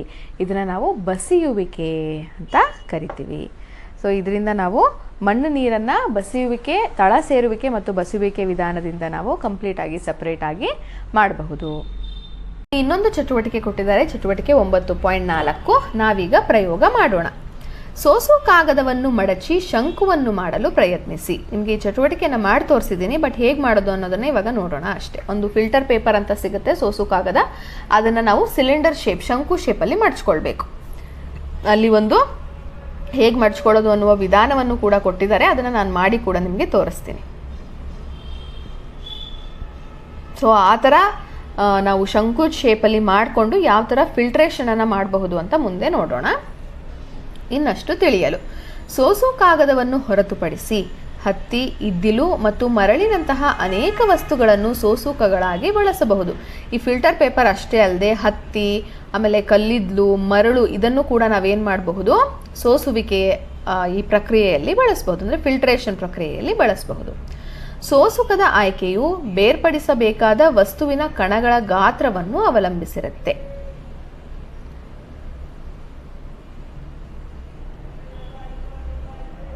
ಕೊಳಗಳಲ್ಲಿ ಹಾಗೂ ನದಿ ನೀರಿನಲ್ಲಿ ಪ್ಲಾಸ್ಟಿಕ್ ಚೀಲಗಳು, ಮುರಿದ ಬಾಟಲಿಗಳು, ಆಹಾರ ಪಟ್ಟಣಗಳ ಹೊದಿಕೆಗಳು ಮಿಶ್ರಣಗೊಂಡಿರುವುದರಿಂದ ನೀರು ಕಲುಷಿತಗೊಳ್ಳುತ್ತದೆ.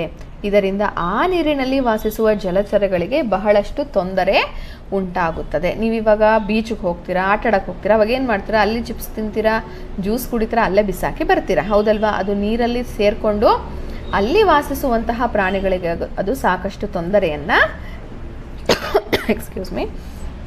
ಕೊಡತ್ತೆ. ಹಾಗಿದ್ರೆ ಇವಾಗ ಫಾರ್ ಎಕ್ಸಾಂಪಲ್ ಒಂದು ನೀರಿನ ಕಲುಷಿತವಾಗಿರುವ ನೀರಿದೆ, ಅಂದರೆ ಮಣ್ಣು ಬೆರೆತಿರುವಂತಹ ನೀರಿದೆ, ಅದನ್ನು ನಾವು ಹೇಗೆ ಪ್ಯೂರಿಫೈ ಮಾಡ್ಬೋದು ಅಥವಾ ಫಿಲ್ಟ್ರೇಷನ್ ಮಾಡಬಹುದು, ಅದಕ್ಕೆ ಸೂಕ್ತವಾದಂತಹ ವಿಧಾನ ಯಾವುದು? ಅಕಸ್ಮಾತ್ ರಂಧ್ರಗಳು ಅಲ್ಲಿ ಸೋಸುಕಾಗದ ರಂಧ್ರಗಳು ಏನಾದರೂ ದಪ್ಪದಾಗಿದ್ದರೆ ಅಥವಾ ಸಣ್ಣದಾಗಿದ್ದರೆ ಯಾವ ರೀತಿ ಅದು ಪರಿಣಾಮವನ್ನು ಬೀರುತ್ತೆ ಅನ್ನೋದನ್ನು ಈ ಒಂದು ಚಿಕ್ಕ ಆಕ್ಟಿವಿಟಿ ಮೂಲಕ ನೋಡ್ಕೊಂಬರೋಣ ಬನ್ನಿ. ನಾವು ಟೀ ಮತ್ತು ಟೀ ಪೌಡರನ್ನು ಸಪ್ರೇಟ್ ಮಾಡಿದ ಹಾಗೆಯೇ ಫಿಲ್ಟ್ರೇಷನ್ ಪ್ರಾಸೆಸನ್ನು ಉಪಯೋಗಿಸ್ಕೊಂಡು ಹೇಗೆ ಸ್ಯಾಂಡ್ ಆ್ಯಂಡ್ ವಾಟರನ್ನು ಸಪ್ರೇಟ್ ಮಾಡೋದು ಅನ್ನೋದನ್ನು ಈ ಆ್ಯಕ್ಟಿವಿಟಿಯಲ್ಲಿ ನೋಡೋಣ. ಇಲ್ಲಿ ನಾನು ಸ್ಯಾಂಡ್ ವಾಟರ್ ತೊಗೊಂಡಿದ್ದೀನಿ, I just mix it properly. ಆಮೇಲೆ ಅದನ್ನು ನಾವು ಈ ಸ್ಟ್ರೈನರ್ನ ಬಳಸಿ ಸಪ್ರೇಟ್ ಮಾಡಬಹುದಾ, ಫಿಲ್ಟರ್ ಮಾಡಬಹುದಾ ಅನ್ನೋದನ್ನು ನೋಡೋಣ. ಫಸ್ಟು ಅದನ್ನೇ ಇವಾಗ ಟ್ರೈ ಮಾಡಿಬಿಡೋಣ. So what I will do is I will take the strainer. ಈ ಸ್ಟ್ರೈನರನ್ನು ತೊಗೊಂಡಿದ್ದೀನಿ ನಾನು. ಇದರಲ್ಲಿ ನಾವು ಟೀ ಪೌಡರನ್ನು ಸಪ್ರೇಟ್ ಮಾಡಿದ್ವಿ, ಹೌದಲ್ವಾ? ಹಾಗಿದ್ರೆ ಇದರಲ್ಲಿ ಈ ಒಂದು ಸ್ಯಾಂಡ್ ವಾಟರ್ ಸಪ್ರೇಟ್ ಆಗುತ್ತಾ ನೋಡ್ಬೇಕು ಇವಾಗ, ಅಲ್ವಾ? ಅದನ್ನು ನಾವು ನೋಡೋಣ. ಸೊ ಇದನ್ನು ಏನು ಮಾಡ್ತಾಯಿದ್ದೀನಿ ನೋಡಿ, ನೀಟಾಗಿ ಈ ಸ್ಟ್ರೈನರ್ ಒಳಗಡೆಗೆ ನೀರನ್ನು ಹಾಕ್ತೀನಿ. ನೋಡಿ, ಇಲ್ಲಿ ಮಣ್ಣು ಸ್ವಲ್ಪ ಸಪ್ರೇಟ್ ಆಗಿದೆ ಅಷ್ಟೇ, ಆದರೆ ಕಂಪ್ಲೀಟಾಗಿ ನೀರು ಮಣ್ಣಿಂದ ಸಪ್ರೇಟ್ ಆಗಿಲ್ಲ. ಇಲ್ಲಿ ನೀವು ಕ್ಲಿಯರಾಗಿ ನೋಡಿದ್ರೆ ಇಲ್ಲಿ ಮಣ್ಣಿನ ಒಂದು ಕಣಗಳಿರೋದನ್ನು ನೀವು ಕಾಣ್ತಾ ಇದೆ, ಹೌದಲ್ವಾ? ಹಾಗಿದ್ದರೆ ಈ ಒಂದು ಸ್ಟ್ರೈನರನ್ನು ಬಳಸಿ, ಸೋಸೋದನ್ನು ಬಳಸಿ ನಾವು ಕಂಪ್ಲೀಟಾಗಿ ನೀರನ್ನು ಸಪ್ರೇಟ್ ಮಾಡಲಿಕ್ಕೆ, ಮಣ್ಣು ನೀರನ್ನು ಸಪ್ರೇಟ್ ಮಾಡಲಿಕ್ಕೆ ಆಗಲಿಲ್ಲ, ಹೌದಲ್ವಾ? ಹಾಗಿದ್ರೆ ಬೇರೆ ಯಾವ ವಿಧಾನವನ್ನು ಬಳಸಬೇಕು ಅದನ್ನು ನಾನು ಇವಾಗ ನಿಮಗೆ ಮತ್ತೆ ಇಲ್ಲಿ ತೋರಿಸ್ತೀನಿ. ಇಲ್ಲಿ ಒಂದು ಗ್ಲಾಸನ್ನು ತಗೊಳ್ಳೋಣ. ಇದು ಮಣ್ಣಿನ ನೀರು. ಇದನ್ನು ನಾವು ತ್ರಿಪಾದ ಸ್ತಂಭ ಅಂತ ಕರಿತೀವಿ, ಯಾಕೆಂದರೆ ಇದರಲ್ಲಿ 3 ಪಾದಗಳಿದೆ. ಅದನ್ನು ಇಲ್ಲಿ ಮೇಲ್ಗಡೆಗೆ ಇಟ್ಕೊಳ್ಳೋಣ, ಆಯ್ತಲ್ವಾ? ಇದನ್ನು ನಾವು ಫನಲ್ ಅಂತ ಕರಿತೀವಿ. ಇದು ನೀವೆಲ್ಲೆಲ್ಲಿ ನೋಡಿರ್ತೀರಾ, ಈ ಹಾಲು ಹಾಕುವಾಗ ಅಥವಾ ಪೆಟ್ರೋಲ್ ಹಾಕುವಾಗ, ಸೀಮೆ ಎಣ್ಣೆ ಹಾಕುವಾಗ ಇದನ್ನು ನೋಡಿರ್ತೀರ. ಹಾಗೆ ಇದನ್ನು ನಾವು ಸೋಸು ಕಾಗದ ಅಂತ ಕರಿತೀವಿ. ಇದರಲ್ಲಿರುವಂತಹ ಕಣಗಳು ಅಂದರೆ ರಂಧ್ರಗಳು ಈ ಒಂದು ಸೋಸುಕದಲ್ಲಿರುವಂತಹ ರಂಧ್ರಗಳಿಗಿಂತ ತುಂಬ ಚಿಕ್ಕದಾಗಿರುತ್ತೆ. ಆ ಡಿಫ್ರೆನ್ಸನ್ನು ನೀವು ನೋಡಬಹುದು. ಇದನ್ನು ನಾವು ಫಸ್ಟು ಫೋಲ್ಡ್ ಮಾಡಬೇಕು. ಹೇಗೆ ಫೋಲ್ಡ್ ಮಾಡೋದು ಅನ್ನೋದನ್ನು ತೋರಿಸ್ತೀನಿ. ಇದು ವೃತ್ತಾಕಾರದಲ್ಲಿದೆ. ಇದನ್ನು ನಾವು ಫಸ್ಟು ಈ ಥರ ಹಾಫ್ ಆಗಿ ಫೋಲ್ಡ್ ಮಾಡಬೇಕು. ಮತ್ತೆ ಏನು ಮಾಡಬೇಕು, ಈ ಥರ ಇರೋದನ್ನು ಮತ್ತೆ ನೀವು ಹಾಫ್ ಆಗಿ ಫೋಲ್ಡ್ ಮಾಡಬೇಕು. ಇಲ್ಲಿ ಎಷ್ಟು ಪದರ ಇದೆ ನೋಡಿ, 1 2 3 4 ಅಲ್ವಾ? 3 ಪದರವನ್ನು ಒಂದು ಕಡೆ ತೊಗೊಂಡು ಒಂದು ಪದರವನ್ನು ಇನ್ನೊಂದು ಕಡೆಗೆ ನೀವು ಲಾಕ್ ಮಾಡಬೇಕು. ಈ ಥರ ಅದು ಕಾಣಿಸುತ್ತೆ. ಏನು ಮಾಡಬೇಕು, ಇದನ್ನು ಈ ಒಂದು ಸೋಸುಕದ ಒಳಗಡೆ ಅಂದರೆ ಈ ಫನಲ್ ಒಳಗಡೆ ಇಟ್ಟು ಈ ತ್ರಿಪಾದ ಸ್ತಂಭದ ಒಳಗಡೆಗೆ ಈ ಒಂದು ಫನಲನ್ನು ಜೋಡಿಸ್ಕೊಳ್ಬೇಕು. ಈ ಥರ ಜೋಡಿಸ್ಕೊಂಡು ಆದ ನಂತರ ನಾವೇನು ಮಾಡಬೇಕು, ಮೊದಲನೇದಾಗಿ ಇದನ್ನು ಫಿಕ್ಸ್ ಮಾಡ್ಕೋಬೇಕು. ಫಿಕ್ಸ್ ಮಾಡಬೇಕಂದ್ರೆ ಸ್ವಲ್ಪ ನೀರನ್ನು ಹಾಕಿದ್ರೆ ಅದು ಫನಲ್ಲಿಗೆ ಅಂಟ್ಕೊಂಡ್ಬಿಡತ್ತೆ, ಸರಿನಾ? ಇವಾಗ ಏನು ಮಾಡಬೇಕು, ಈ ಮಣ್ಣು ಮಿಶ್ರಿತ ನೀರಿದೆ ಅಲ್ವಾ, ಇದನ್ನು ನಾವು ಈ ಫನಲ್ ಒಳಗಡೆಗೆ ಹಾಕಬೇಕು. ನೋಡಿ, ಈಗ ಹಾಕಿದ್ದೀನಿ. ಇಲ್ಲಿ ನೋಡಿ ಕೆಳಗಡೆ ನೀವು ನೋಡಬಹುದು ಶುದ್ಧೀಕರಿಸಿದಂತಹ ನೀರು ಕೆಳಗಡೆಗೆ ಸೇರ್ಕೊಳ್ತಾ ಇದೆ, ಮಣ್ಣು ಏನಾಗ್ತಾ ಇದೆ ಮೇಲ್ಗಡೆಗೆ ಉಳಿತಾ ಇದೆ. ಇದು ಸ್ವಲ್ಪ ಟೈಮ್ ತಗೊಳುತ್ತೆ, ಏನಕ್ಕಂದರೆ ಇದರಲ್ಲಿ ಈ ಫಿಲ್ಟರ್ ಕಾಗದ, ಸೋಸು ಕಾಗದ ಇರುವಂತಹ ರಂಧ್ರಗಳು ತುಂಬ ಸಣ್ಣದು. ಅದರೊಳಗಡೆಯಿಂದ ಏನಾಗಬೇಕು, ನೀರು ಕೆಳಗಡೆಗೆ ಇಳಿಬೇಕು, ಸೋಸಬೇಕು. ಆದ್ದರಿಂದ ಇದು ಸ್ವಲ್ಪ ಟೈಮನ್ನು ಇಲ್ಲಿ ತೆಗೆದುಕೊಳ್ಳುತ್ತೆ. ಆವಾಗ ನೀವೇನು ನೋಡಬಹುದು ಅಂದರೆ ಕಂಪ್ಲೀಟ್ ಮಣ್ಣಿನಿಂದ ಬೇರ್ಪಟ್ಟಂತಹ ನೀರು ಈ ಒಂದು ಗ್ಲಾಸಲ್ಲಿ ಉಳಿದಿರುತ್ತೆ. ಹಾಗೆ ಸಣ್ಣ ಸಣ್ಣ ಮಣ್ಣಿನ ಕಣಗಳೇನಿರುತ್ತಲ್ಲ ಅದು ಈ ಸೋಸು ಕಾಗದದ ಒಳಗಡೆಗೆ ಅದು ಉಳಿದಿರುತ್ತೆ. ನೋಡೋಣ ಬನ್ನಿ ಅದನ್ನು. ಈಗ ನೀರು ಕಂಪ್ಲೀಟಾಗಿ ಕೆಳಗಡೆಗೆ ಹನಿ ಹನಿಯಾಗಿ ಬಂದು ಸೇರ್ತಾ ಇದೆ. ಹಾಗೆಯೇ ಈ ಸೋಸು ಕಾಗದದ ಒಳಗಡೆ ನೀವು ನೋಡ್ತಿರೋ ಹಾಗೆ ಮಣ್ಣು ಇದರಲ್ಲಿ ಉಳ್ಕೊಂಡಿದೆ, ಹೌದಲ್ವಾ? ಇನ್ನೊಂದು ಸ್ವಲ್ಪ ನೀರಿದೆ, ಅದು ಹೋಗಿದ ತಕ್ಷಣ ನಿಮಗೆ ನಾನು ಆ ಪೇಪರನ್ನು, ಸೋಸು ಕಾಗದವನ್ನು ಕೂಡ ತೆಗೆದು ನಿಮಗೆ ತೋರಿಸ್ತೀನಿ.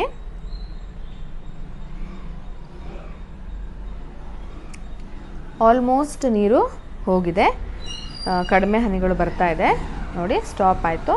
ಇನ್ನೊಂದು ಸತಿ ನಾನು ಇದನ್ನು ಬಡಿತೀನಿ, ಸೊ ಏನಾದರೂ ನೀರಿದ್ದರೆ ಬಂದಿರುತ್ತೆ, ಸರಿನಾ? ಈಗ ನೀವು ಇಲ್ಲಿ ಡಿಫ್ರೆನ್ಸಸ್ಸನ್ನು ನೋಡಬಹುದು ನೋಡಿ. ಇದು ಶುದ್ಧೀಕರಿಸಿದಂತಹ ನೀರು, ನಾನು ಆ ಮಣ್ಣೀರಿನ ಪಕ್ಕದಲ್ಲೇ ಇಡ್ತಾ ಇದ್ದೀನಿ. ನೆಕ್ಸ್ಟ್ ನೋಡಿ, ಈ ಸೋಸು ಕಾಗದವನ್ನು ನಾನು ಕಂಪ್ಲೀಟಾಗಿ ತೆಗೆದು ನಿಮಗೆ ತೋರಿಸ್ತೀನಿ. ಇಲ್ಲಿ ನೋಡಿ, ಅದರಲ್ಲಿ ಇದ್ದಂತಹ ಮಣ್ಣಿನ ಕಣ ನೋಡಿ, ಈ ಒಂದು ನೀರಿನಲ್ಲಿ ಇದ್ದಂತಹ ಮಣ್ಣಿನ ಕಣಗಳೆಲ್ಲ ಈ ಒಂದು ಸೋಸು ಕಾಗದದಲ್ಲಿ ಉಳಿದು ಈ ಶುದ್ಧವಾದಂತಹ ನೀರು ಏನಾಗಿದೆ ಈ ಒಂದು ಗ್ಲಾಸಲ್ಲಿ, ಲೋಟದಲ್ಲಿ ಬಂದಿದೆ. ಸೊ ನೀವು ಸೋಸುವಿಕೆ ವಿಧಾನವನ್ನು ಬಳಸಿಕೊಂಡು ಈ ಒಂದು ಕಲುಷಿತವಾದಂತಹ ನೀರು ಅಥವಾ ಮಣ್ಣು ಮಿಶ್ರಿತ ನೀರನ್ನು ಕಂಪ್ಲೀಟಾಗಿ ಬೇರ್ಪಡಿಸಬಹುದು. ನೋಡಿದ್ರಲ್ವಾ, ನೀವು ಟೀ ಸೋಸುವಂತಹ ಸ್ಟ್ರೇನರನ್ನು ಯೂಸ್ ಮಾಡಿಕೊಂಡು ಈ ಕಲುಷಿತ ನೀರನ್ನು, ಮಣ್ಣು ಮಿಶ್ರಿತ ನೀರನ್ನು ಸೋಸೋದಕ್ಕೆ ಹೋಗಿದ್ರೆ ಸಾಧ್ಯ ಆಗೋದಿಲ್ಲ. ಏನಕ್ಕೆ? ಯಾಕಂದರೆ ಮಣ್ಣಿನ ಕಣಗಳು ಸಾಕಷ್ಟು ಸಣ್ಣದಾಗಿರುತ್ತೆ, ಆದರೆ ಚಹಾ ಸೋಸುವಂಥದ್ದು ರಂಧ್ರ ದೊಡ್ಡದಾಗಿರೋದ್ರಿಂದ ಯೂಸ್ ಆಗಲ್ಲ. ಸೊ ಸೋಸು ಕಾಗದದ ಉಪಯೋಗವನ್ನು ನೀವು ಆ್ಯಕ್ಟಿವಿಟಿ ಮೂಲಕ ತಿಳ್ಕೊಂಡ್ರಿ ಅಂತ ಅಂದ್ಕೊಳ್ತೀನಿ. ನೋಡೋಣ ಬನ್ನಿ ಮುಂದೆ. ಮೊಸರಿನಿಂದ ಬೆಣ್ಣೆಯನ್ನು ಬೇರ್ಪಡಿಸುವುದು. ಯೂಶಲಿ ಏನನ್ನು ಮಾಡ್ತೀರಾ ನೀವು? ನಿಮ್ಮ ಮನೆಯಲ್ಲಿ ಅದನ್ನು ಕಡಿತಾರೆ, ಹೌದಲ್ವಾ? ಬೆಣ್ಣೆಯನ್ನು ಬೇರ್ಪಡಿಸಲು ದೊಡ್ಡ ಗೋಲನ್ನು ಬಳಸಿ ಮೊಸರನ್ನು ಕಡಿಯುತ್ತಾರೆ. ಈ ಪ್ರಕ್ರಿಯೆಯಲ್ಲಿ ಹಗುರವಾದ ಬೆಣ್ಣೆ ಮೇಲ್ಭಾಗದಲ್ಲಿ ಸೇರಿದರೆ ಮಜ್ಜಿಗೆ ಕೆಳಗೆ ಉಳಿಯುತ್ತದೆ. ಇದು ನಿಮ್ಮೆಲ್ರಿಗೂ ಸಹ ಗೊತ್ತಿರುವಂತಹ ವಿಷಯ. ಮಜ್ಜಿಗೆಯನ್ನು ಬಳಸ್ತೀವಿ, ಬೆಣ್ಣೆಯನ್ನು ಸೆಪರೇಟ್ ಮಾಡ್ತೀವಿ, ಎರಡೂ ಕೂಡ ಯೂಸ್ಫುಲ್ ಸಬ್ಸ್ಟೆನ್ಸನ್ನೇ, ಆದರೆ ಬೇರೆ ಬೇರೆದಾಗಿ ನಾವು ಯೂಸ್ ಮಾಡೋದ್ರಿಂದ ನಾವು ಕಡಿಯುವಿಕೆಯನ್ನು ಬಳಸ್ತೀವಿ. ಆ ಚಿತ್ರದಲ್ಲೂ ಕೂಡ ನೀವು ಅದನ್ನು ನೋಡ್ತಾ ಇದ್ದೀರಾ. ನೆಕ್ಸ್ಟ್, ಮರದ ಪುಡಿಯಿಂದ ಜೊತೆಗೆ ಮಿಶ್ರಣಗೊಂಡ ಕಬ್ಬಿಣದ ಮೊಳೆಗಳನ್ನು ಹೇಗೆ ಆರಿಸುವುದು ಸುಲಭ. ಇವಾಗ ಒಂದು ಮರದ ಪುಡಿ ಕೊಟ್ಟಿರ್ತಾರೆ, ಅದರಲ್ಲಿ ಆಕಸ್ಮಿಕವಾಗಿ ಮೊಳೆಗಳು ಸೇರ್ಕೊಂಡ್ಬಿಟ್ಟಿರುತ್ತೆ. ಅವೆರಡನ್ನೂ ಕೂಡ ಸಪ್ರೇಟ್ ಮಾಡಿ ನನಗೆ ಮೊಳೆಗಳನ್ನು ಆಯ್ದು ಕೊಡಿ ಅಂತ ಕೇಳ್ತೀನಿ. ನೀವು ಹೇಗೆ ಮಾಡ್ತೀರಾ? ಓಕೆ, ಮೊದಲು ಹೇಳೋದು ಕೈಯಿಂದ ಆರಿಸುವಿಕೆ, ವೆರಿ ಗುಡ್. ಆದರೆ ನೀವು ಆರಿಸುವಾಗ ಕೆಲವೊಂದು ಮೊಳೆಗಳು ನಿಮ್ಮ ಕೈಗೆ ಚುಚ್ಚಬಹುದು, ಅಥವಾ ನಿಮ್ಮ ಕಣ್ಣಿಗೆ ಕಾಣಿಸ್ತೇ ಇರಬಹುದು, ಅಥವಾ ಟೈಮನ್ನು ಹೆಚ್ಚಾಗಿ ತಗೊಳ್ಬಹುದು. ಆಗಿದ್ದರೆ ಈ ಕೈಯಿಂದ ಆರಿಸುವಿಕೆ ವಿಧಾನವನ್ನು ಹೊರತುಪಡಿಸಿ ಬೇರೆ ಯಾವ ವಿಧಾನವನ್ನು ನಾವು ಬಳಸ್ಬೋದು? ಇಲ್ಲಿ ಮರದ ಪುಡಿ ಅಂತ ಕೊಟ್ಟಿದ್ದೀನಿ, ಅಕಸ್ಮಾತ್ ಮರದ ಪುಡಿ ಬದಲಾಗಿ ಮಣ್ಣಿನಲ್ಲಿ ಅಕಸ್ಮಾತ್ ಏನಾದರೂ ಬಿದ್ದು ಹೋಗಿದ್ರೆ ನೀವು ಹೇಗೆ ಆರಿಸ್ಬೋದು ಅನ್ನೋ ಒಂದು ಚಿಕ್ಕ ಆ್ಯಕ್ಟಿವಿಟಿ ಇದೆ, ಬನ್ನಿ ನೋಡ್ಕೊಂಬರೋಣ. ಈಗ ಈ ಮಣ್ಣಲ್ಲಿ ಕೆಲವೊಂದಿಷ್ಟು ಕಬ್ಬಿಣದ ಮೊಳೆಗಳು ಸೇರ್ಕೊಂಡ್ಬಿಟ್ಟಿದೆ. ನಾನು ಇದನ್ನು ಸಪ್ರೇಟ್ ಮಾಡಬೇಕು. ಕೈಯಿಂದ ಕೂಡ ಇದನ್ನು ಆರಿಸಿ ತೆಗಿಬಹುದು, ಆದರೆ ಜಾಸ್ತಿ ಪ್ರಮಾಣದಲ್ಲಿದ್ದಾಗ ಆ ಥರ ಮಾಡೋದು ತುಂಬ ಕಷ್ಟ ಆಗುತ್ತೆ. ಅದಕ್ಕೋಸ್ಕರ ತುಂಬ ಸರಳವಾದ ಉಪಾಯ ಅಂತ ಅಂದರೆ, ನೀವು ಆಲ್ರೆಡಿ ಕಾಂತಗಳ ಅನ್ವೇಷಣೆ ಪಾಠದಲ್ಲಿ ಕಲ್ತಿದ್ದೀರಾ. ಸೊ ಇದನ್ನು ನಾವು ಕಾಂತೀಯ ಬೇರ್ಪಡಿಸುವಿಕೆ ಅಂತ ಕರಿತೀವಿ. ಏನು ಮಾಡ್ತೀವಿ? ಇದರಲ್ಲಿ ಒಂದು ಅಯಸ್ಕಾಂತವನ್ನು ಬಳಸ್ತೀವಿ. ಅಯಸ್ಕಾಂತ ಅಂದರೆ ಮ್ಯಾಗ್ನೆಟನ್ನು ಬಳಸಿ ಮಣ್ಣಿನ ಹತ್ತಿರಕ್ಕೆ ತೆಗೆದುಕೊಂಡು ಹೋಗಿದ ತಕ್ಷಣ ಏನಾಗುತ್ತೆ, ಇದರಲ್ಲಿ ಕಾಂತೀಯ ಪದಾರ್ಥ ಹಾಗೂ ಅಕಾಂತೀಯ ಪದಾರ್ಥ ಅಂತ ಇರುತ್ತೆ. ಏನು ಕಾಂತೀಯ ಪದಾರ್ಥ ಅಂದರೆ, ಅದು ಈ ಮ್ಯಾಗ್ನೆಟಿಗೆ ಆಕರ್ಷಣೆಗೆ ಒಳಗಾಗುವಂಥದ್ದು. ನೋಡಿ, ಇವಾಗ ನಾನು ತೊಗೊಂಡು ಹೋಗ್ತಾ ಇದ್ದಂಗೆ ಆ ಮಣ್ಣಿನಲ್ಲಿ ಇದ್ದಂತಹ ಕಬ್ಬಿಣದ ಮೊಳೆಗಳೆಲ್ಲ ಕೂಡ ಏನಾಗೋಯ್ತು, ಈ ಒಂದು ಅಯಸ್ಕಾಂತಕ್ಕೆ ಅಂಟ್ಕೊಳ್ತು. ಜಸ್ಟ್ ಫ್ರ್ಯಾಕ್ಷನ್ ಆಫ್ ಸೆಕೆಂಡ್ಸಲ್ಲಿ ಏನಾಯಿತು, ನಾನು ಈ ಒಂದು ಕಬ್ಬಿಣದ ವಸ್ತುಗಳನ್ನು ಈ ಮಣ್ಣಿನಿಂದ ಬೇರ್ಪಡಿಸಿದೆ. ಮಣ್ಣು ಹಾಗಿದ್ರೆ ಯಾವ ಥರ ವಸ್ತು ಆಯಿತು? ಇದು ಅಕಾಂತೀಯ ವಸ್ತು, ಅಂದರೆ ಮಣ್ಣಿಗೆ ಇದು ಆಕರ್ಷಣೆ ಒಳಗಾಗಲ್ಲ. ಆದರೆ ಆ ಕಾಂತಕ್ಕೆ ಅಂಟಿರುವಂತಹ ವಸ್ತುಗಳು ಯಾವುದು ಹಾಗಿದ್ರೆ? ಕಾಂತೀಯ ವಸ್ತು. ಸೊ ಈ ಒಂದು ಬೇರ್ಪಡಿಸುವಿಕೆಯ ವಿಧಾನವನ್ನು ನಾವೇನಂತ ಕರಿತೀವಿ? ಕಾಂತೀಯ ಬೇರ್ಪಡಿಸುವಿಕೆ ಅಂತ ಕರಿತೀವಿ. ನೋಡಿದ್ರಲ್ವಾ, ಮ್ಯಾಗ್ನೆಟ್ ಅಂದರೆ ಕಾಂತಗಳನ್ನು ಬಳಸಿ ನಾವು ಸುಲಭವಾಗಿ ಕಬ್ಬಿಣದ ಮೊಳೆಗಳನ್ನು ಬೇರ್ಪಡಿಸಬಹುದು. ಮರದ ಪುಡಿಯಲ್ಲಿ ಅಯಸ್ಕಾಂತವನ್ನು ಆಡಿಸಬೇಕು. ಅಯಸ್ಕಾಂತ ಅಂದರೆ ಮ್ಯಾಗ್ನೆಟ್. ಎಲ್ಲ ಮೊಳೆಗಳು ಅದರತ್ತ ಆಕರ್ಷಿತವಾಗುತ್ತವೆ. ಕಾಂತದ ಕಡೆಗೆ ಆಕರ್ಷಿತವಾಗುವ ವಸ್ತುಗಳನ್ನು ಕಾಂತೀಯ ವಸ್ತುಗಳು ಎಂದು ಕರೆಯಲಾಗುತ್ತದೆ. ಇದನ್ನು ನೀವು ಆಲ್ರೆಡಿ ಕಾಂತಗಳೊಂದಿಗೆ ಆಟ ಪಾಠದಲ್ಲಿ ತಿಳ್ಕೊಂಡಿದ್ದೀರಾ, ಹೌದಲ್ವಾ? ಮ್ಯಾಗ್ನೆಟ್ಗೆ ಆಕರ್ಷಣೆಗೆ ಅಂದರೆ ಅಂಟ್ಕೊಳ್ಳುವಂತಹ ವಸ್ತುಗಳನ್ನು ಕಾಂತೀಯ ವಸ್ತು ಅಂತ ಕರಿತೀವಿ. ಅಕಸ್ಮಾತ್ ಅಂಟ್ಕೊಳ್ಳಿಲ್ಲ ಅಂದರೆ ಅದು ಕಾಂತೀಯವಲ್ಲದ ವಸ್ತು ಅಂತ ಕರಿತೀವಿ. ಕಾಂತವನ್ನು ಬಳಸಿಕೊಂಡು ಕಾಂತೀಯ ಮತ್ತು ಅಕಾಂತೀಯ ವಸ್ತುಗಳನ್ನು ಬೇರ್ಪಡಿಸುವುದನ್ನು ಕಾಂತೀಯ ಬೇರ್ಪಡಿಸುವಿಕೆ ಎಂದು ಕರೆಯಲಾಗುತ್ತದೆ. ಮ್ಯಾಗ್ನೆಟನ್ನು ಬಳಸಿಕೊಂಡು ನಾವು ಯಾವುದೇ ಒಂದು ಸಬ್ಸ್ಟೆನ್ಸನ್ನು, ಪದಾರ್ಥಗಳನ್ನು ಸಪರೇಟ್ ಮಾಡ್ತಾ ಇದ್ದೀವಿ ಅಂತ ಆದರೆ ಅಂತಹ ಬೇರ್ಪಡಿಸುವಿಕೆಯ ವಿಧಾನವನ್ನು ಏನಂತ ಕರಿತೀವಪ್ಪ ನಾವು? ಕಾಂತೀಯ ಬೇರ್ಪಡಿಸುವಿಕೆ ಅಂತ ಕರಿತೀವಿ. ಏನಕ್ಕಂದರೆ ನಾವಲ್ಲಿ ಕಾಂತ ಅಂದರೆ ಮ್ಯಾಗ್ನೆಟನ್ನು ಬಳಸ್ತಾ ಇದ್ವಿ, ಅದಕ್ಕೋಸ್ಕರ ಅದನ್ನು ಕಾಂತೀಯ ಬೇರ್ಪಡಿಸುವಿಕೆ ಅಂದರೆ ಮ್ಯಾಗ್ನೆಟಿಕ್ ಸಪರೇಷನ್ ಅಂತ ಕರಿತೀವಿ. ಇನ್ನಷ್ಟು ತಿಳಿಯಲು ಸೊ ಈ ಕಾಂತದಿಂದ ಬೇರ್ಪಡಿಸುವಿಕೆ ವಿಧಾನ ಅದನ್ನ ನೋಡ್ಕೊಂಡು ಬಂದರೆ ನಿಮಗೆ ಅದು ಗೊತ್ತಾಗಿದೆ. ಸೊ ಇನ್ನಷ್ಟು ತಿಳಿಯಲು ಇತ್ತೀಚಿನ ದಿನಗಳಲ್ಲಿ ಮರುಚಕ್ರೀಕರಣ ಮಾಡುವವರು ಕಬ್ಬಿಣದ ವಸ್ತುಗಳನ್ನು ತ್ಯಾಜ್ಯದ ರಾಶಿಯಿಂದ ಬೇರ್ಪಡಿಸಲು ಕಾಂತಗಳನ್ನು ಬಳಸುತ್ತಾರೆ. ಆ ಚಿತ್ರದಲ್ಲೂ ಕೂಡ ನೀವು ನೋಡ್ತಾ ಇದ್ದೀರಾ. ಕ್ರೇನಲ್ಲಿ ಏನು ಮಾಡ್ತಾರೆ, ದೊಡ್ಡ ಮ್ಯಾಗ್ನೆಟ್ ಇಟ್ಟಿರ್ತಾರೆ. ಈ ಕಸ ಹಾಕಿ ಬರ್ತಾರಲ್ವಾ, ಆ ಒಂದು ಕಸದ ರಾಶಿಯಲ್ಲಿ ಕಬ್ಬಿಣದ ವಸ್ತುಗಳು ಏನಾದರೂ ಇದ್ದರೆ ಸಪರೇಟ್ ಮಾಡಲಿಕ್ಕೋಸ್ಕರ ಈ ಒಂದು ವಿಧಾನವನ್ನು ಬಳಸ್ತಾರೆ. ಅನೇಕ ಕೈಗಾರಿಕೆಗಳಲ್ಲಿ ತ್ಯಾಜ್ಯ ವಸ್ತುಗಳು ಹೆಚ್ಚು ವ್ಯರ್ಥ ಕಬ್ಬಿಣವನ್ನು ಹೊಂದಿರುತ್ತೆ. ಸೊ ಇದನ್ನು ಕ್ರೇನ್ಗೆ ಕಾಂತವನ್ನು ಅಳವಡಿಸಿದಾಗ ತ್ಯಾಜ್ಯ ವಸ್ತುಗಳ ರಾಶಿಯಿಂದ ಏನಾಗುತ್ತೆ, ಕಬ್ಬಿಣ ಬೇರ್ಪಡೆ ಆಗತ್ತೆ. ವ್ಯರ್ಥ ಕಬ್ಬಿಣವನ್ನು ಮರುಚಕ್ರೀಕರಣ ಮಾಡಬಹುದು ಮತ್ತು ಮರುಬಳಕೆ ಕೂಡ ಅದನ್ನು ಮಾಡಬಹುದು. ಚಟುವಟಿಕೆ 9.6 ನಾವೀಗ ಆಟ ಆಡೋಣ. ಇದು ನಿಮ್ಮ last activity and very interesting activity ಕೂಡ. ಆಲೋಚಿಸಿ ಮತ್ತು ಪ್ರಾರಂಭಿಸಿ ಅಂತ ಇದೆ. 2 ಬುಟ್ಟಿಗಳನ್ನು ತೆಗೆದುಕೊಂಡು ಯಾವುದೇ ಒಂದು ಅನುಪಯುಕ್ತ ಘಟಕವನ್ನು ತೆಗೆದುಹಾಕಲು, ಫಾರ್ ಎಕ್ಸಾಂಪಲ್ ಅಕ್ಕಿ ಮತ್ತು ಕಲ್ಲು. ಸೊ ಅದರಲ್ಲಿ ಅನುಪಯುಕ್ತ ಯಾವುದು?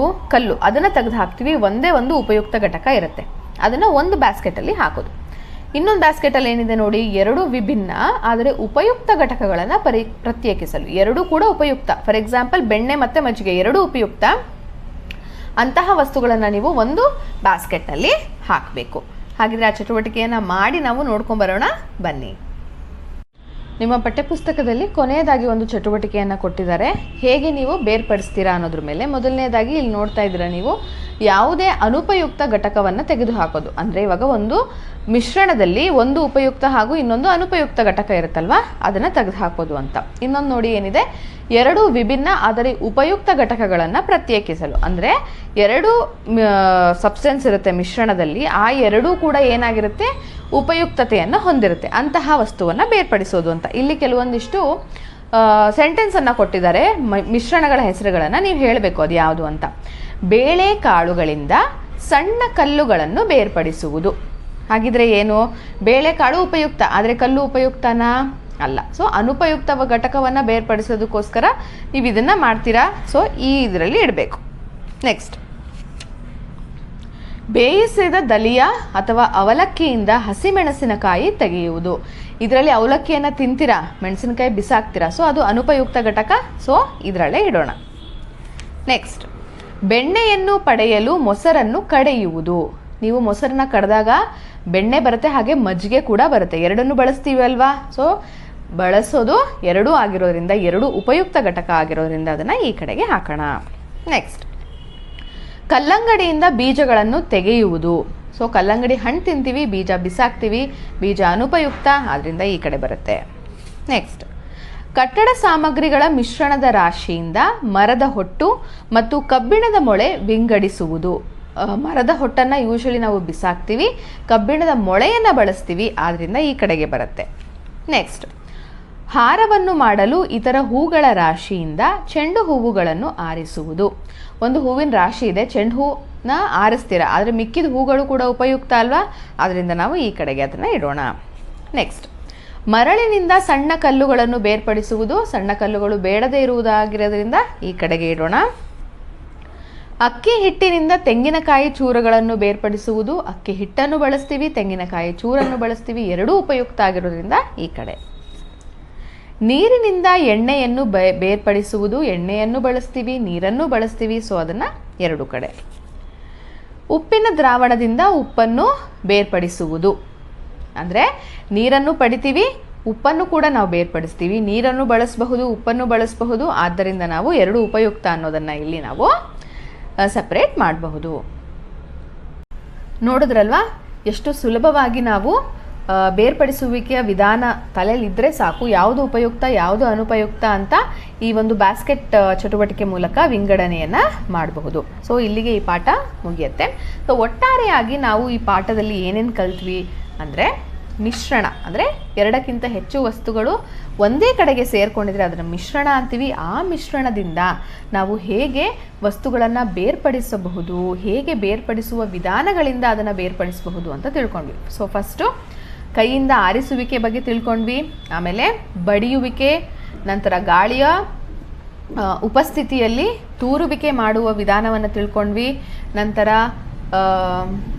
ಕಡಿಯೋದು, ಮಜ್ಜಿಗೆ ಮತ್ತು ಬೆಣ್ಣೆಯನ್ನು ಬೇರ್ಪಡಿಸೋದಕ್ಕೋಸ್ಕರ ಬಳಸುವಂತಹ ಕಡಿಯುವ ವಿಧಾನವನ್ನು ನೋಡ್ಕೊಂಡ್ವಿ, ಮತ್ತು ತಳ ಸೇರುವಿಕೆ ಅಂದರೆ ಏನು, ಬಸಿಯುವಿಕೆ ಅಂದರೆ ಏನು, ಹಾಗೆ ಸೋಸುವಿಕೆ ವಿಧಾನವನ್ನು ಕೂಡ ತಿಳ್ಕೊಂಡ್ವಿ. ಕೊನೆಯದಾಗಿ ನಾವು ಕಾಂತಗಳ ವಸ್ತುಗಳನ್ನು ಬೇರ್ಪಡಿಸೋದಕ್ಕೆ ಕಾಂತೀಯ ಬೇರ್ಪಡಿಸುವಿಕೆ ವಿಧಾನ, ಹಾಗೆ ನೀರು ಮತ್ತು ಉಪ್ಪನ್ನು ಬೇರ್ಪಡಿಸುವಂತಹ ಆವೀಕರಣ ಪ್ರತ್ಯೇಕಿಸುವ ವಿಧಾನವನ್ನು ಕೂಡ ನಾವು ಈ ಪಾಠದಲ್ಲಿ ತಿಳ್ಕೊಂಡ್ವಿ. ಇದಿಷ್ಟನ್ನು ಕೂಡ ನಾವು ಆ್ಯಕ್ಟಿವಿಟಿ ಮೂಲಕನೇ ತಿಳ್ಕೊಂಡಿರೋದ್ರಿಂದ ನಿಮ್ಗೆಲ್ರಿಗೂ ಸಹ ಈ ಟಾಪಿಕ್ ಕಂಪ್ಲೀಟ್ ಆಗಿ ಕ್ಲಿಯರ್ ಆಗಿ ಅರ್ಥ ಆಗಿದೆ ಅಂತ ಅಂದ್ಕೊಳ್ತೀನಿ.